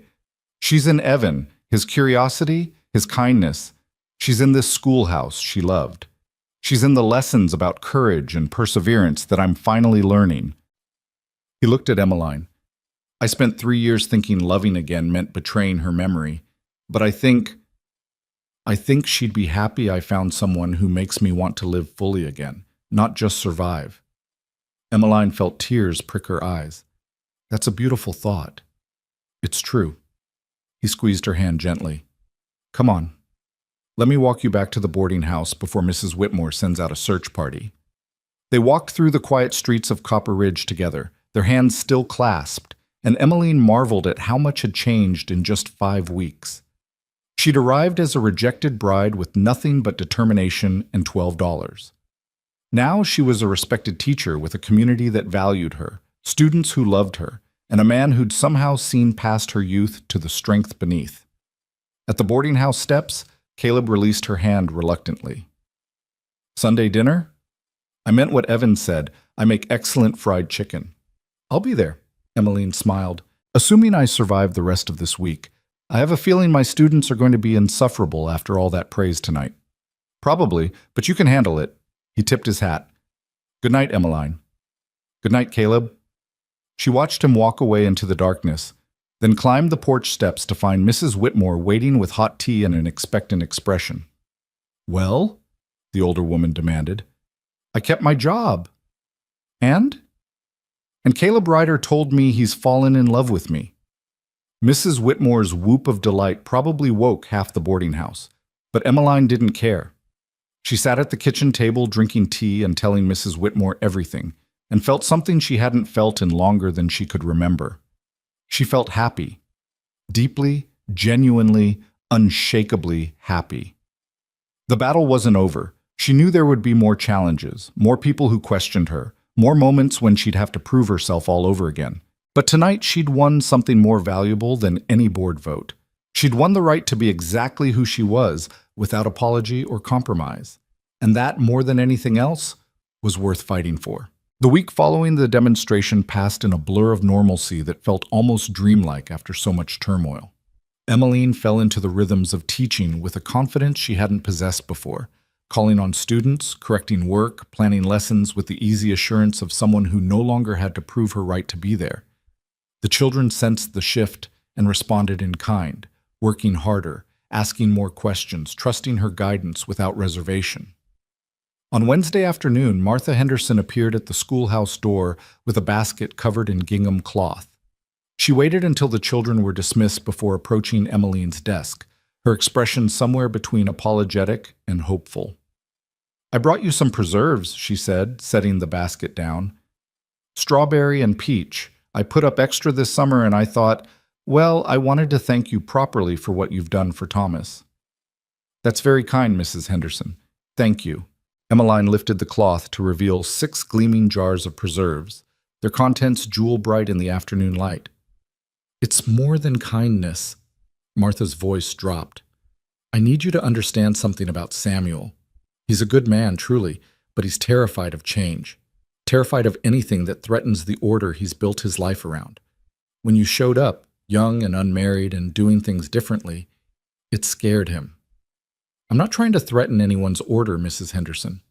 I know that, and deep down, Samuel knows it too, but fear makes people do foolish things. Martha twisted her hands together. What he tried to do, bringing in that Denver teacher, questioning your position, that was fear talking. Fear that if a 22-year-old woman could do this job better than anyone expected, what did that say about all his other assumptions? Emmeline considered this. Do you think he'll cause more trouble? No, not after Monday night. You proved yourself so thoroughly that even Samuel had to admit defeat. Martha smiled. Besides, Thomas won't let him forget how wrong he was. My son quotes you at the dinner table now. Miss Carter says this, Miss Carter believes that. It's maddening and wonderful all at once. After Martha left, Emmeline sat at her desk feeling the weight of community settling around her like a warm quilt. This was what belonging felt like. Not just being tolerated or accepted, but woven into the fabric of daily life. People brought her preserves. Children quoted her at dinner. Her victories and struggles mattered to others because she mattered to them. Thursday brought an unexpected visitor in the form of Harlan Boone. He arrived just after dismissal, hat in hand, looking more uncomfortable than Emmeline had ever seen him. Miss Carter, I wonder if I might have a moment. Of course, Mr. Boone. Emmeline gestured to one of the student desks. Please, sit. He lowered himself onto the small bench with obvious difficulty, his large frame comically oversized for the child-sized furniture. Despite everything, Emmeline had to suppress a smile. I've been thinking about what I said at the church, he began without preamble, about apologizing for my judgment, and I realized I never really explained why I was so certain you couldn't handle frontier life. Mr. Boone, we don't need to... Please, I need to say this. He took a breath. My first wife, Eleanor, was from Boston, cultured, educated, refined, everything I thought I wanted in a partner. I brought her out here thinking love would be enough to bridge the difference between her world and mine. What happened? She hated it. Hated the isolation, the hard work, the endless dust and wind. She tried, I'll give her that, but she was miserable every single day. When she died of pneumonia after 2 years, I think part of her was relieved. His voice was rough with old grief. So when you stepped off that stagecoach looking refined and educated and young, all I could see was Eleanor. All I could think was that I'd be condemning another woman to unhappiness. But I'm not Eleanor, Emmeline said gently. No, you're nothing like her. He met her eyes. Eleanor wanted to survive the frontier. You want to shape it. That's the difference I couldn't see until it was too late. It's not too late for anything, Mr. Boone. You didn't do me wrong. You made a choice based on your experience. And honestly, if you hadn't rejected me, I never would have become a teacher here. I never would have found my purpose. Still, I wanted you to know the truth behind my actions and to tell you that I'm courting someone now, a widow from Silver City who grew up on a ranch and knows this life inside and out. We're both older, both practical, both clear-eyed about what we're getting into. I'm happy for you. Are you? He smiled slightly. Or are you just being polite? Both, perhaps, but mostly happy. Everyone deserves a second chance at love, Mr. Boone. Even people who make mistakes. He stood, easier now that the confession was complete. Caleb Ryder is a lucky man. I hope he knows that. How did you Small town, Miss Carter. Everyone knows everything. He settled his hat back on his head. For what it's worth, you're good together. Caleb needs someone who challenges him to live fully again, and you need someone steady enough to weather your particular brand of stubborn determination. After he left, Emmeline sat alone in the quiet schoolhouse and thought about Eleanor Boone, that refined Boston woman who'd hated the frontier. How different would Emmeline's life be if she'd been like Eleanor? If she'd seen only hardship instead of opportunity, only isolation instead of community, only survival instead of purpose? She thought about her mother's words from that dream. Fail forward, into something better than what you left behind. That's exactly what she'd done. Harlan's rejection had pushed her forward into teaching. Teaching had pushed her into community. Community had pushed her into belonging, and belonging had opened the door to love. Everything had happened exactly as it needed to. Sunday dinner at the Ryder Ranch arrived with perfect weather, warm sunshine, a breeze that smelled of sage and wildflowers, and skies so clear it looked painted. Emmeline wore her best dress, the one she'd worn to the demonstration, and carried a pie Mrs. Whitmore had insisted on making as a contribution. Apple with cinnamon, Mrs. Whitmore had said, wrapping it carefully. Caleb's favorite, if I remember correctly, from before Sarah died. You're matchmaking. I'm being neighborly. There's a difference. But Mrs. Whitmore's smile was pure mischief. Caleb met Emmeline at the ranch gate, looking almost nervous in clean work clothes and freshly combed hair. Evan bounced beside him, unable to contain his excitement. Miss Carter, Papa made fried chicken and biscuits and green beans, and he even made a cake, but it came out a little lopsided, but I bet it'll taste good anyway. Evan, Caleb said mildly, breathe. I brought pie, Emmeline offered, holding up Mrs. Whitmore's contribution. You didn't have to do that. But Caleb's expression softened when he saw it was apple. Though I won't pretend I'm not grateful, it's been years since I had proper apple pie. He took the pie and gestured for her to follow him toward the house. Up close, the ranch looked even better maintained than she'd noticed on her previous visit. The barn freshly painted, the fences sturdy, the house itself tidy with cheerful curtains in the windows. Sarah chose those curtains, Caleb said, noticing her gaze. Yellow because she said they made the whole house feel sunny even on gray days. I kept meaning to replace them when they got worn, but he trailed off. They're lovely, and they suit the house perfectly. Inside the house was simple but welcoming. A large kitchen dominated the main room with a table big enough for 6 and a stove that gleamed from recent cleaning. Emmeline could see other rooms beyond, bedrooms probably, and maybe a small parlor. It's not fancy, Caleb said, suddenly self-conscious. It's a home. That's better than fancy any day. Evan tugged her toward the table. Sit here, Miss Carter. This was Mama's chair, and Papa says you can use it. Emmeline glanced at Caleb, who nodded. If you're comfortable with it. I know some people find it strange sitting in a deceased person's place. I'm honored, Emmeline said simply, and meant it. She settled into the chair, solid wood, worn smooth by years of use, and felt the weight of trust Caleb was showing by offering it to her. The meal was everything Evan had promised. Caleb's fried chicken was crispy and perfectly seasoned. The biscuits were light and fluffy, and even the lopsided cake turned out to be delicious. They ate and talked, Evan dominating the conversation with stories from school, while Caleb and Emmeline exchanged smiles over his head. After dinner, Evan begged to show Emmeline his room, which turned out to be small but neat, with drawings pinned to the walls and books, several books now, Emmeline noticed with satisfaction, stacked on a small shelf. Papa helped me make the shelf, Evan said proudly, so I'd have somewhere to keep all my books from school. It's wonderful, and I see you've been reading ahead. I finished the primer and started on the reader. Is that okay? It's more than okay. It means you love reading, and that's the greatest gift a teacher can give a student. When they returned to the main room, Caleb was cleaning up the last of the dishes. He waved off Emmeline's offer to help. You're a guest. Besides, Evan and I have a system, don't we, son? I dry and Papa washes, Evan announced, grabbing a towel. Emmeline watched them work together, the easy synchronicity of two people who'd learned to manage a household as a team. There was grief in it. She could see that in the way Caleb's eyes sometimes drifted to that empty third chair at the table. But there was also love, resilience, and the quiet determination to build a good life despite loss. When the dishes were done, Caleb suggested a walk to show Emmeline the rest of the ranch.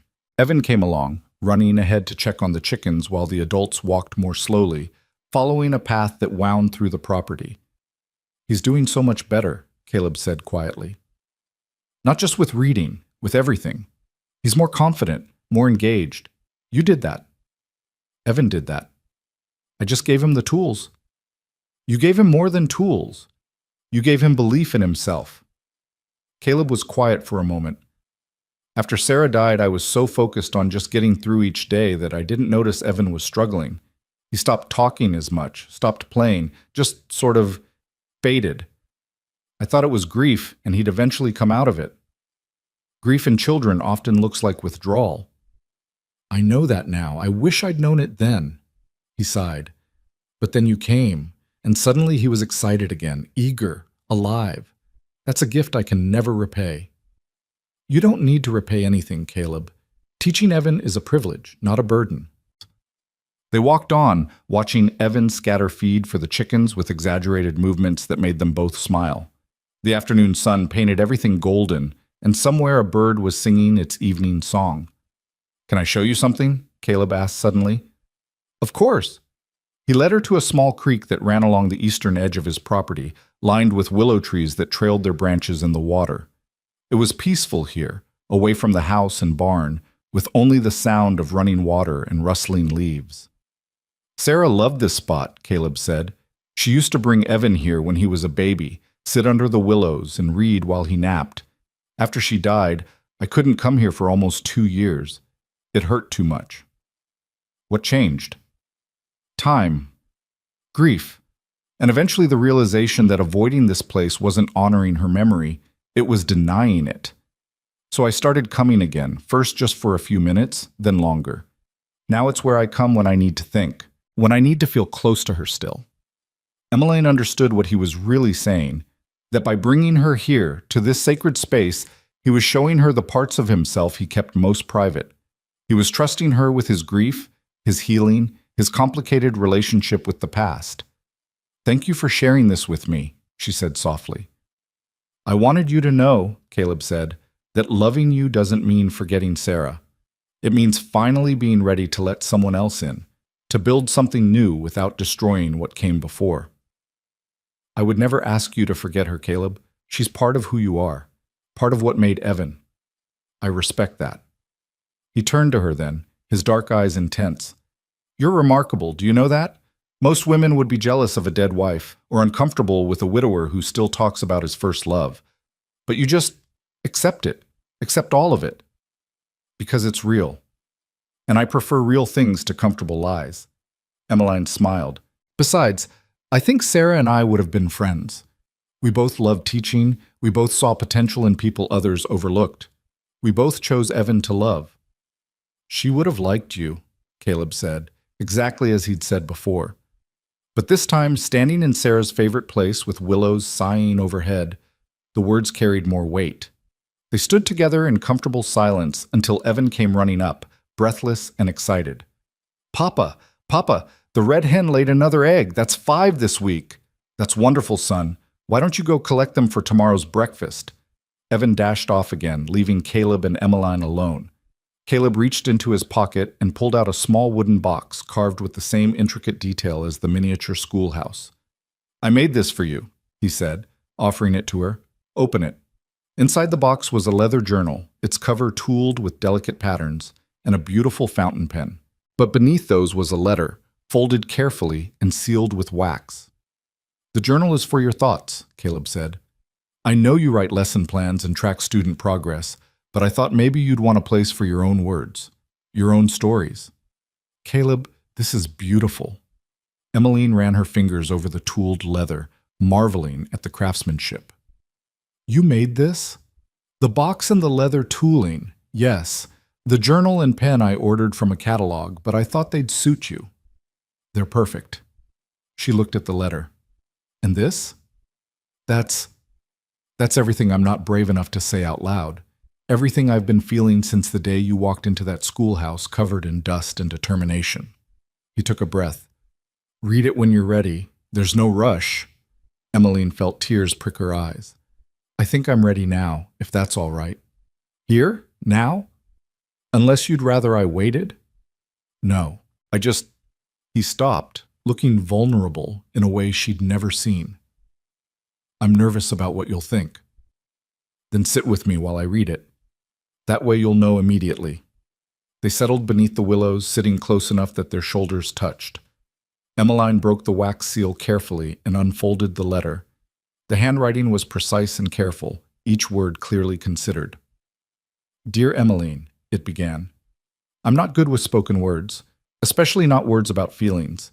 Sarah used to say I kept everything locked up inside like a treasure I was afraid someone would steal. She was probably right, but you deserve to know what's in my heart, even if I have to write it down to say it clearly. When Sarah died, I thought my life was over. Not literally. I knew I'd keep breathing, keep working, keep raising Evan. But the part of me that felt joy, that believed in possibilities, that looked forward to tomorrow instead of just enduring it, that part died with her. Or so I thought. Then you arrived, rejected and determined, hurt but not broken, facing a town full of skeptics with nothing but courage and stubbornness. I watched you transform that schoolhouse from a neglected shell into a place of learning. I watched you win over children who'd forgotten how to care about education. I watched you stand before the school board and defend yourself with such grace and strength that even your enemies had to respect you. And somewhere in all that watching, I started feeling again. It scared me at first. Loving Sarah had been so natural, so easy. We grew into love gradually, like plants growing towards sunlight. But with you, it's different. It's not gradual. It's urgent, not comfortable. It's exhilarating, not easy. It's the hardest and best thing I've felt in years. You've given Evan back his spark, his joy, his belief that the world holds wonderful things worth discovering. But you've also given me back something I thought was gone forever. The ability to imagine a future that's not just survival, but truly living. I know you're young. I know you have so much life ahead of you, so many possibilities. I know a widower with a child and a modest ranch might not be what you dreamed of when you imagined your future. But I'm asking anyway, because Sarah taught me that the worst regret is not trying. I'm not asking for forever yet. I'm asking for a chance to court you properly, to show you what kind of man I am when I'm not hiding behind grief. A chance to build something real and lasting if that's what you want too. You've become essential to my son. You've become essential to this town, and you've become essential to me in ways I'm still discovering. Whatever you decide, know that you've already changed our lives for the better. Know that you're valued and respected and cared for, regardless of whether you choose to take this next step with me. With deepest respect and growing love, Caleb. By the time Emmeline finished reading, tears were streaming down her face. She looked up to find Caleb watching her anxiously, his hands clenched together. Well? He asked quietly. Instead of answering with words, Emmeline reached out and took his hand. I choose you, she said, her voice thick with emotion. I choose this life. I choose Evan and this ranch and Sunday dinners under willow trees. I choose all of it, Caleb. I choose you. The relief that washed over his face was almost comical. Really? You're sure? I've never been more sure of anything. She squeezed his hand. When I came to Copper Ridge, I thought I was looking for a husband and a home, but what I found was so much better, a purpose, a community, and eventually a partner who sees me as I truly am. Not too young, not too soft, not too anything. Just enough. You're more than enough, Caleb said fiercely. You're everything. He leaned forward slowly, giving her time to pull away if she wanted, but Emmeline had no intention of retreating. When his lips met hers, the kiss was gentle and reverent, tasting of hope and new beginnings. It was nothing like the passionate embraces described in novels. It was better, because it was real and earned and chosen by two people who'd both known loss and found the courage to risk loving again. When they finally pulled apart, Evan was standing a few feet away with a basket of eggs, grinning fit to burst. Does this mean Miss Carter is going to be my new mama? He asked with the blunt honesty of 8-year-olds. Evan! Caleb's ears turned red. But Emmeline laughed, the sound bright and free. Not quite yet, Evan. Your papa and I are courting first. But someday, if things work out the way I hope they will, then yes, I'd be honored to be part of your family. Good, Evan announced, as if the matter was settled. I already told the other kids at school that you were going to marry Papa. Now, I won't be a liar. You told... Caleb started, then stopped, shaking his head. Of course you did. Why am I surprised? They walked back to the house together, Evan chattering about his predictions for their future, while Caleb and Emmeline exchanged amused glances. By the time they reached the porch, the sun was setting, painting the sky in shades of pink and gold. "I should get back," Emmeline said reluctantly. "Mrs. Whitmore will worry." "I'll drive you." Caleb started toward the barn, then stopped. "Unless you'd rather walk. I don't want to assume—" "I'd love a ride," Emmeline smiled. "And Caleb, thank you. For the journal, for the letter, for being brave enough to take this chance. Thank you for saying yes." His voice was soft. "I was terrified you'd say no." "Then you don't know me very well yet." She touched his face gently. "I don't do anything halfway. When I choose something or someone, I choose completely." The ride back to town was quiet, Evan drowsing against Emmeline's shoulder while Caleb drove with one hand, the other resting beside hers on the seat in silent connection. When they arrived at the boarding house, Caleb helped her down with the same gentle courtesy he'd shown all day. "See you tomorrow?" he asked. "Every day," she promised, "for as long as you'll have me." Mrs. Whitmore was waiting on the porch, and her knowing smile said she'd guessed everything before Emmeline said a word. "Good dinner?" she asked innocently. "The best." Emmeline clutched the wooden box with its precious contents. "Mrs. Whitmore, I think I'm going to be very happy here." "Honey," Mrs. Whitmore said, pulling her into a hug, "I think you already are." That night, Emmeline sat at the small desk in her room and opened the leather journal Caleb had given her. On the first page, she wrote the date, June 15th, 1882, and then let her pen move freely across the paper. "I came to Copper Ridge, a rejected bride with nothing but determination and $12. I leave behind that version of myself and embrace who I've become, a teacher, a valued member of this community, and a woman learning to accept love without fear. Harlan Boone's rejection was the greatest gift he could have given me, though he'll never know it. By turning me away, he set me on the path to finding everything I truly needed. Tomorrow, I'll return to teaching. Next week, there will be new challenges, new lessons to plan, new students to guide. But tonight, I'm simply grateful for second chances, for stubborn determination, for a man who sees my strength instead of my youth, for a boy who calls me essential, for a town that gave me space to prove myself. This is home now. Not because it's perfect, but because it's mine. Because I chose it and fought for it and earned my place here. And that makes all the difference." She closed the journal and looked out her window at the stars scattered across the Montana sky. Somewhere out there, Caleb was probably putting Evan to bed, maybe reading him a story in that quiet, patient voice. Somewhere her students were sleeping, dreaming of tomorrow's lessons. Somewhere this town that had judged her and tested her and ultimately accepted her was settling in for the night. And here she was, Emmeline Carter, 22 years old, and finally, completely, exactly where she belonged. The months that followed that Sunday dinner passed in a rhythm of teaching and courting that felt as natural as breathing. Emmeline's days were filled with students and lessons, arithmetic problems and reading circles, the constant, beautiful chaos of shaping young minds. Her evenings were increasingly spent at the Ryder Ranch, where she and Caleb talked for hours while Evan played or read nearby, always within sight, but giving them space to build something new together. The town watched with interest, but mostly approval. Mrs. Whitmore practically glowed with matchmaking pride. Agnes Mallory made pointed comments about how nice it would be to have a wedding in Copper Ridge soon. Even Samuel Henderson, still somewhat stiff in his interactions with Emmeline, admitted to his wife that Caleb Ryder had chosen well. But it was the children who showed the most excitement about their teacher's courtship. They noticed immediately when Caleb started appearing more frequently at dismissal time, staying to help Emmeline clean the chalkboard or arrange desks. They whispered and giggled when he carved her a new bookend for the classroom library. And when Evan let slip that his papa had been practicing making fancy dinners, the entire class erupted in speculation about when the wedding would be. "There's no wedding planned," Emmeline said firmly, though her cheeks were pink. "Mr. Ryder and I are simply getting to know each other better."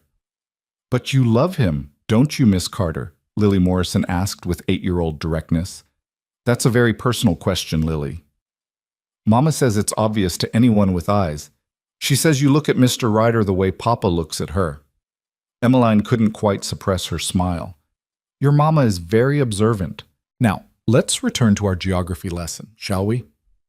As autumn arrived and painted the mountains in shades of gold and crimson, Emmeline realized she'd been in Copper Ridge for nearly 5 months. 5 months since that devastating rejection from Harlan Boone. 5 months since she'd stood in a dusty street wondering if she'd made the biggest mistake of her life coming west. Now, watching leaves fall outside the schoolhouse windows while her students worked diligently on their assignments, she couldn't imagine being anywhere else. In late October, Caleb invited her to Sunday dinner with a formality that suggested something special was planned. She arrived to find the house decorated with wildflowers in mason jars, the table set with china she'd never seen before, and Evan wearing his best clothes and an expression of barely contained excitement. "What's all this?" she asked, taking in the scene. "Papa says it's a celebration," Evan announced before Caleb could answer. "But he won't tell me what we're celebrating." "Patience, son." Caleb took Emmeline's shawl, his fingers lingering on her shoulders. "Let's eat first. Then we'll talk." The meal was extraordinary. Roasted chicken with herbs, potatoes and cream sauce, fresh bread that was still warm, and green beans prepared exactly the way Emmeline had mentioned liking them weeks ago. For dessert, there was apple pie that looked suspiciously like Mrs. Whitmore's handiwork. "Did you make all this yourself?" Emmeline asked, impressed despite knowing the answer. "With some help from our matchmaking friends," Caleb admitted. "Agnes contributed the bread, Mrs. Whitmore made the pie, and Martha Henderson somehow knew exactly which herbs Sarah used to use on chicken. Apparently the entire town is invested in this dinner going well." "Why does it need to go well?" But Emmeline's heart was already racing, suspecting the answer. "Because," Caleb said, standing and offering his hand, "I'd like to show you something before it gets dark. Evan, we'll be back in a bit." "Can I come?" Evan asked hopefully. "Not this time, son. This is something I need to do with Miss Carter alone first, but I promise you'll be part of everything that comes after." They walked to the willow grove by the creek, the same spot where Caleb had given her the journal and letter months ago.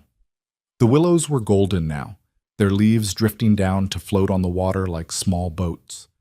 The air smelled of autumn, dry leaves and approaching winter, smoke from distant chimneys, the sharp, clean scent of cold nights coming.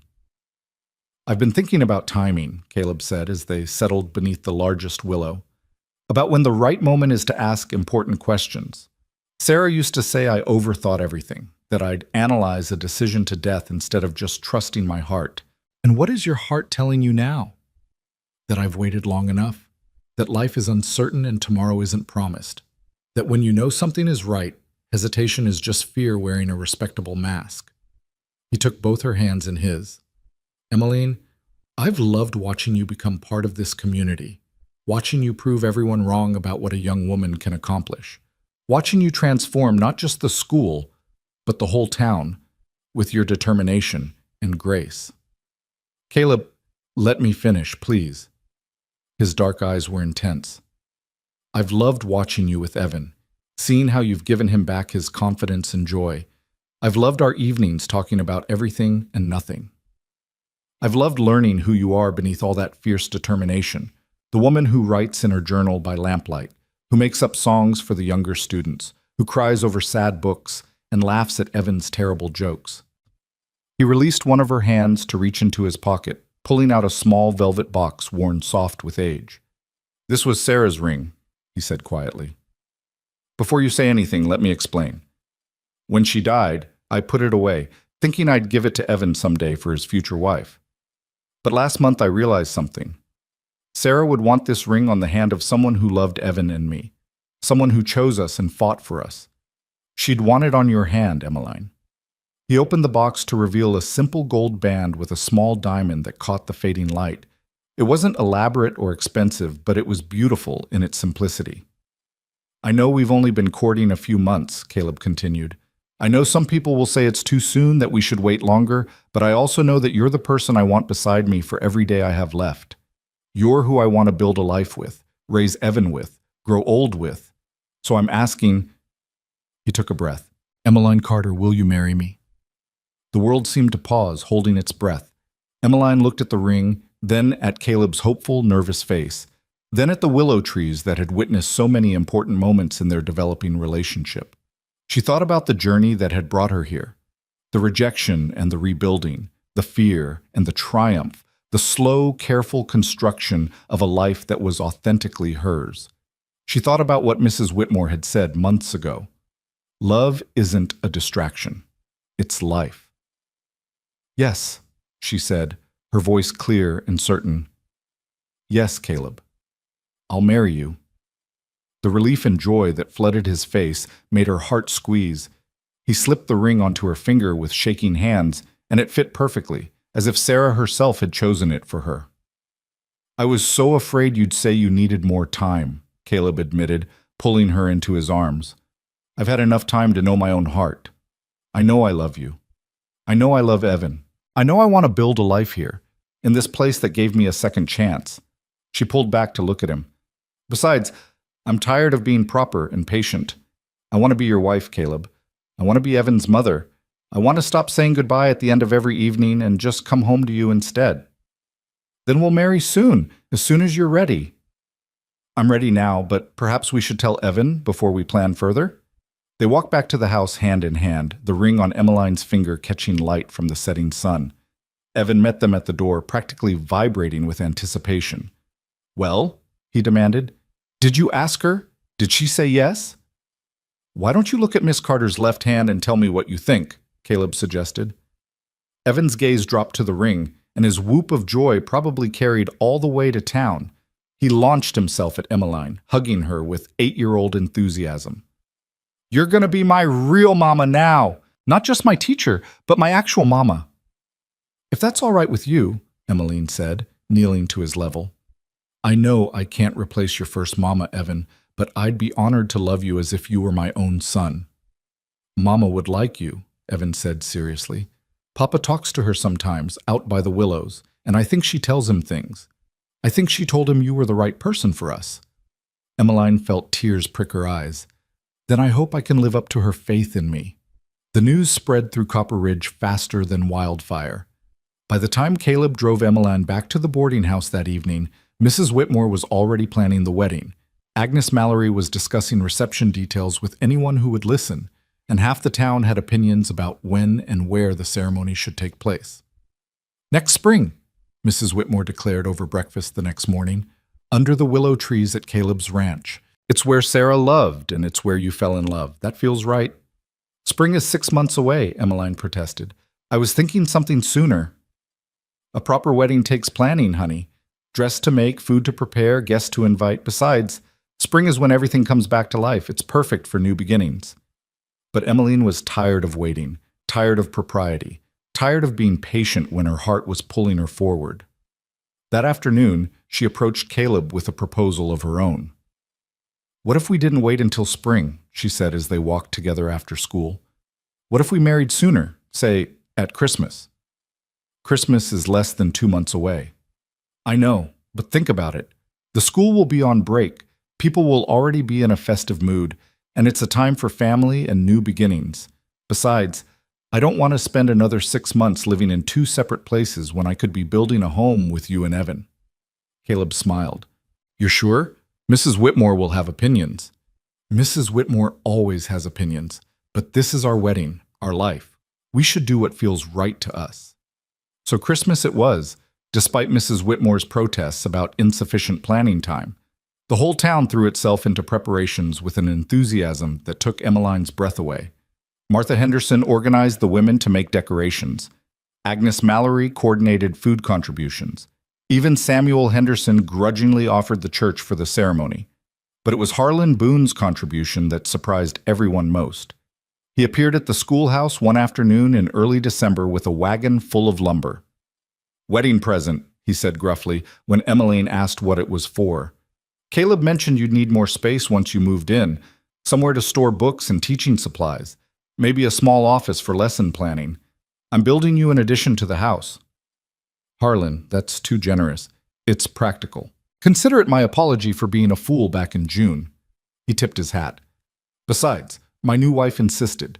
She said if I was going to court her properly, I needed to make amends for past stupidity. How is the courting going? Good. Very good. We're planning our own wedding for February. He He smiled, and it transformed his whole weathered face. Turns out being rejected was good for both of us, Miss Carter. You found your calling, and I found someone who actually wants this life. Funny how things work out. The weeks before Christmas flew past in a blur of teaching and wedding preparations. Emmeline's students were wild with excitement, not just for their own Christmas break, but for their beloved teacher's wedding. They made decorations in class, paper chains and painted ornaments that would hang in the church. Jacob Thornton, now reading at an advanced level, wrote a poem for the occasion that made Emmeline cry when he read it aloud. It's about second chances, he explained, about how sometimes the thing you think is the end is really just the beginning of something better. Like how you thought getting rejected by Mr. Boone was the worst thing that could happen, but really it was the best thing because it brought you to teaching and to Mr. Ryder. That's very wise, Jacob. You taught us that wisdom isn't about age, Miss Carter. It's about paying attention and learning from what happens to you. The dress was Martha Henderson's gift. She and several other women worked together to create something beautiful from fabric ordered specially from Denver. It wasn't the elaborate gown Emmeline might have worn for a Philadelphia society wedding, but it was perfect for Copper Ridge. Simple cream-colored wool with delicate embroidery at the collar and cuffs. Practical enough to wear again, but beautiful enough for a bride. On the morning of December 23rd, Emmeline woke to find snow falling gently outside her window. Mrs. Whitmore appeared with breakfast and tears already streaming down her face. "My girl's getting married," she said, setting down a tray of tea and toast. "I can't believe it's really happening." "Neither can I, sometimes." Emmeline looked at the dress hanging in the corner, at the ring on her finger, at the life she was about to step fully into.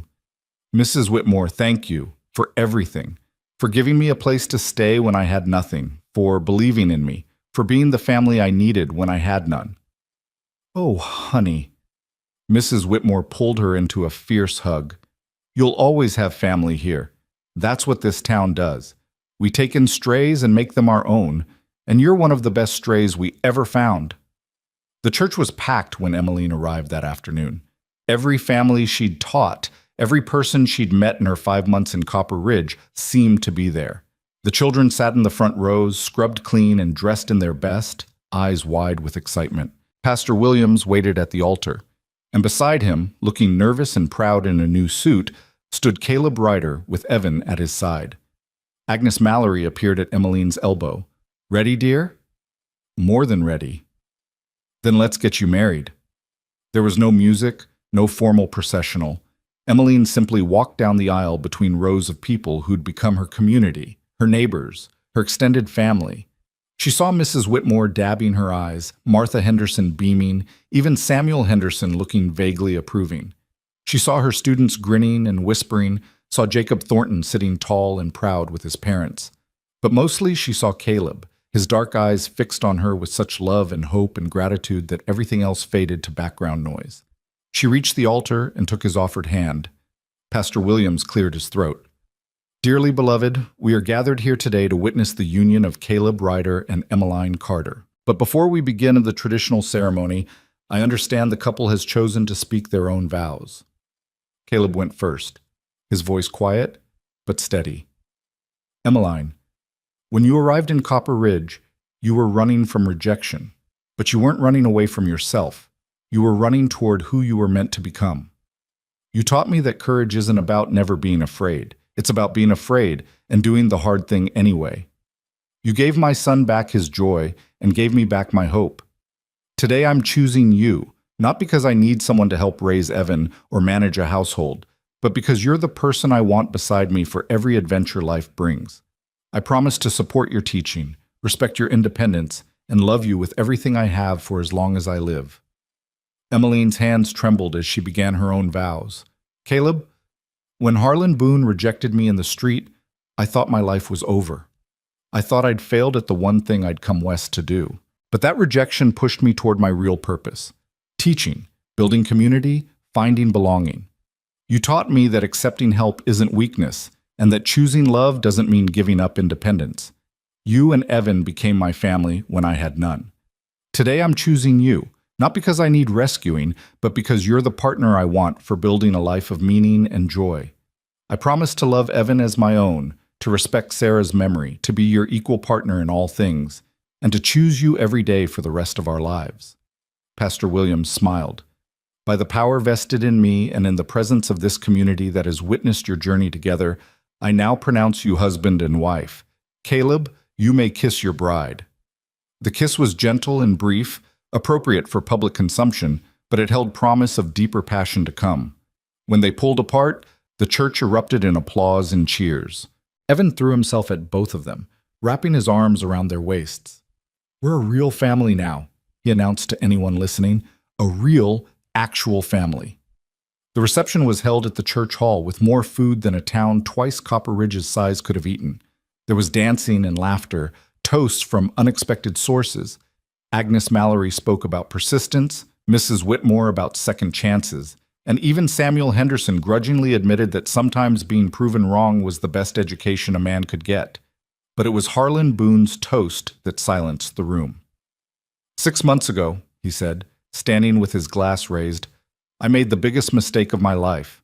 I looked at Emmeline Carter and saw only what she wasn't. Experienced enough, old enough, tough enough. I was so focused on protecting myself from repeating past mistakes that I couldn't see the extraordinary person standing in front of me." He paused, looking directly at Emmeline. "My loss became Caleb's gain, and more importantly, it became your triumph. You didn't let rejection define you. You let it redirect you toward your true calling. You proved that wisdom has nothing to do with years lived and everything to do with courage shown. So I'm raising my glass not just to toast this marriage, but to celebrate the woman who taught this whole town what real strength looks like." "To Emmeline," the crowd echoed, glasses raised. Later, as the party wound down and families began heading home, Emmeline stood at the church hall door accepting final congratulations. Her students lined up to hug her one by one, many of them tearful at the thought of Christmas break without seeing their teacher. "We'll still have school after New Year's," Emmeline assured them, "and I'll still be your teacher. The only thing that's changed is my name." "You're Mrs. Ryder now," Lily Morrison said wonderingly. "That sounds so grown up." "I suppose it does," Emmeline smiled. "Hey, Chamon. But I'm still the same person who taught you your letters and listened to your stories. That won't change." Jacob Thornton hung back until the other students left. "Miss Carter, Mrs. Ryder, I wanted to thank you for everything, for making me see that reading isn't weak, that learning matters, that who I am now doesn't have to be who I am forever. Jacob, you did that yourself. I just gave you the tools." "Maybe, but you also didn't give up on me when I was being stupid. You saw something in me I didn't see in myself." He swallowed hard. "That's what good teachers do. That's what you do." After everyone left, Caleb and Emmeline stood in the empty church hall, hand in hand, surveying the remains of their wedding celebration. Evan had fallen asleep on a bench, worn out from excitement. "Ready to go home?" Caleb asked softly. "Home," Emmeline repeated, tasting the word. "Yes, I'm ready." They bundled Evan into the wagon and drove through the snowy evening to the ranch. Harlan's addition wasn't quite finished, but it was far enough along that Emmeline could see what it would become. A beautiful space with windows overlooking the mountains, shelves for books, a desk for lesson planning, a room of her own within their shared home. Caleb carried the sleeping Evan to bed while Emmeline stood in the main room, taking in every detail. The yellow curtains Sarah had chosen, the table where they'd shared so many meals, the rocking chair by the fireplace. This was her home now, her life, her family. Caleb returned and wrapped his arms around her from behind. "What are you thinking?"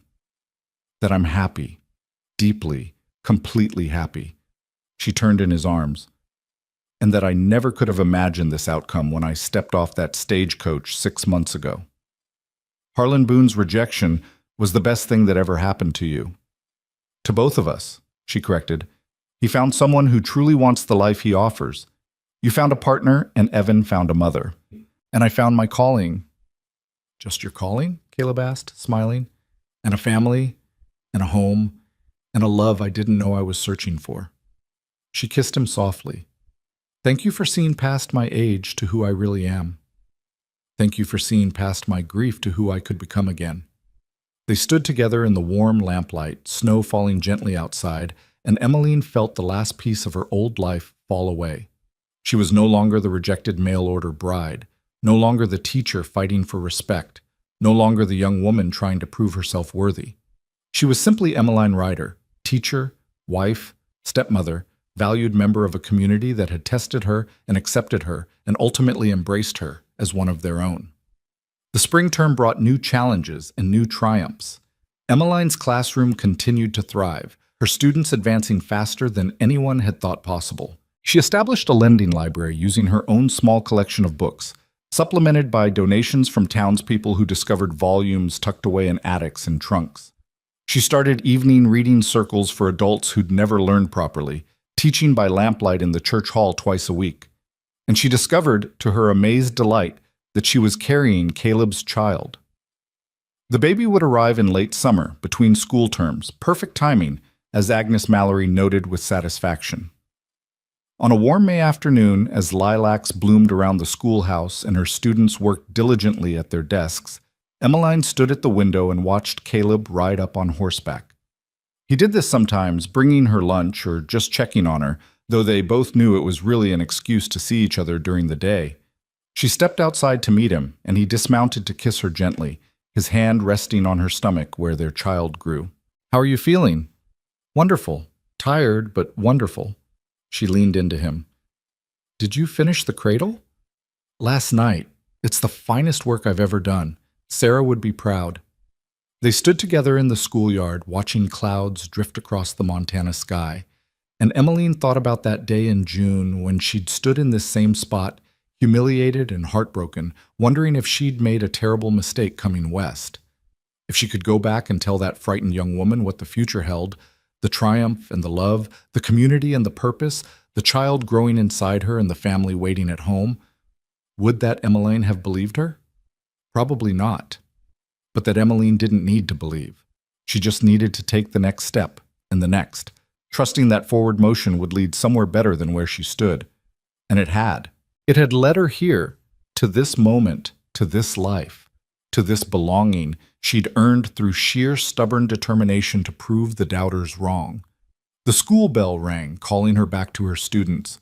Caleb kissed her once more and mounted his horse. "See you at home," he said. "Home," she repeated, loving the sound of it. "Yes, I'll see you at home." She watched him ride away, then returned to her classroom where 23 students waited eagerly for their afternoon lesson. As she began teaching, pointing to words on the chalkboard and asking questions and celebrating each small success, Emmeline realized something profound. Wisdom wasn't counted in years lived. It was counted in courage shown, in choices made, in the willingness to fail forward into something better. She'd arrived in Copper Ridge at 22, dismissed as too young to know her own mind, too soft to survive frontier hardships, too inexperienced to shape young lives. She was still 22, only 6 months older than that rejected bride who'd stood in the dusty street. But she'd proven that age had nothing to do with capability, that youth didn't preclude wisdom, that the measure of a person wasn't how many years they'd lived, but how fully they lived each year. She'd proven it to the school board who'd doubted her, to the parents who'd questioned her, to the children who'd tested her, and most importantly, to herself. As the afternoon sun slanted through the schoolhouse windows, painting everything gold, Emmeline Carter Ryder stood before her students and taught with the confidence of someone who knew exactly who she was and what she was worth. And somewhere beyond the mountains, past the endless prairie, 3,000 miles away in Philadelphia, that frightened girl who'd bought a one-way ticket west had finally, completely disappeared, transformed into a woman who understood that rejection wasn't the end of anything. It was just the beginning of everything that mattered.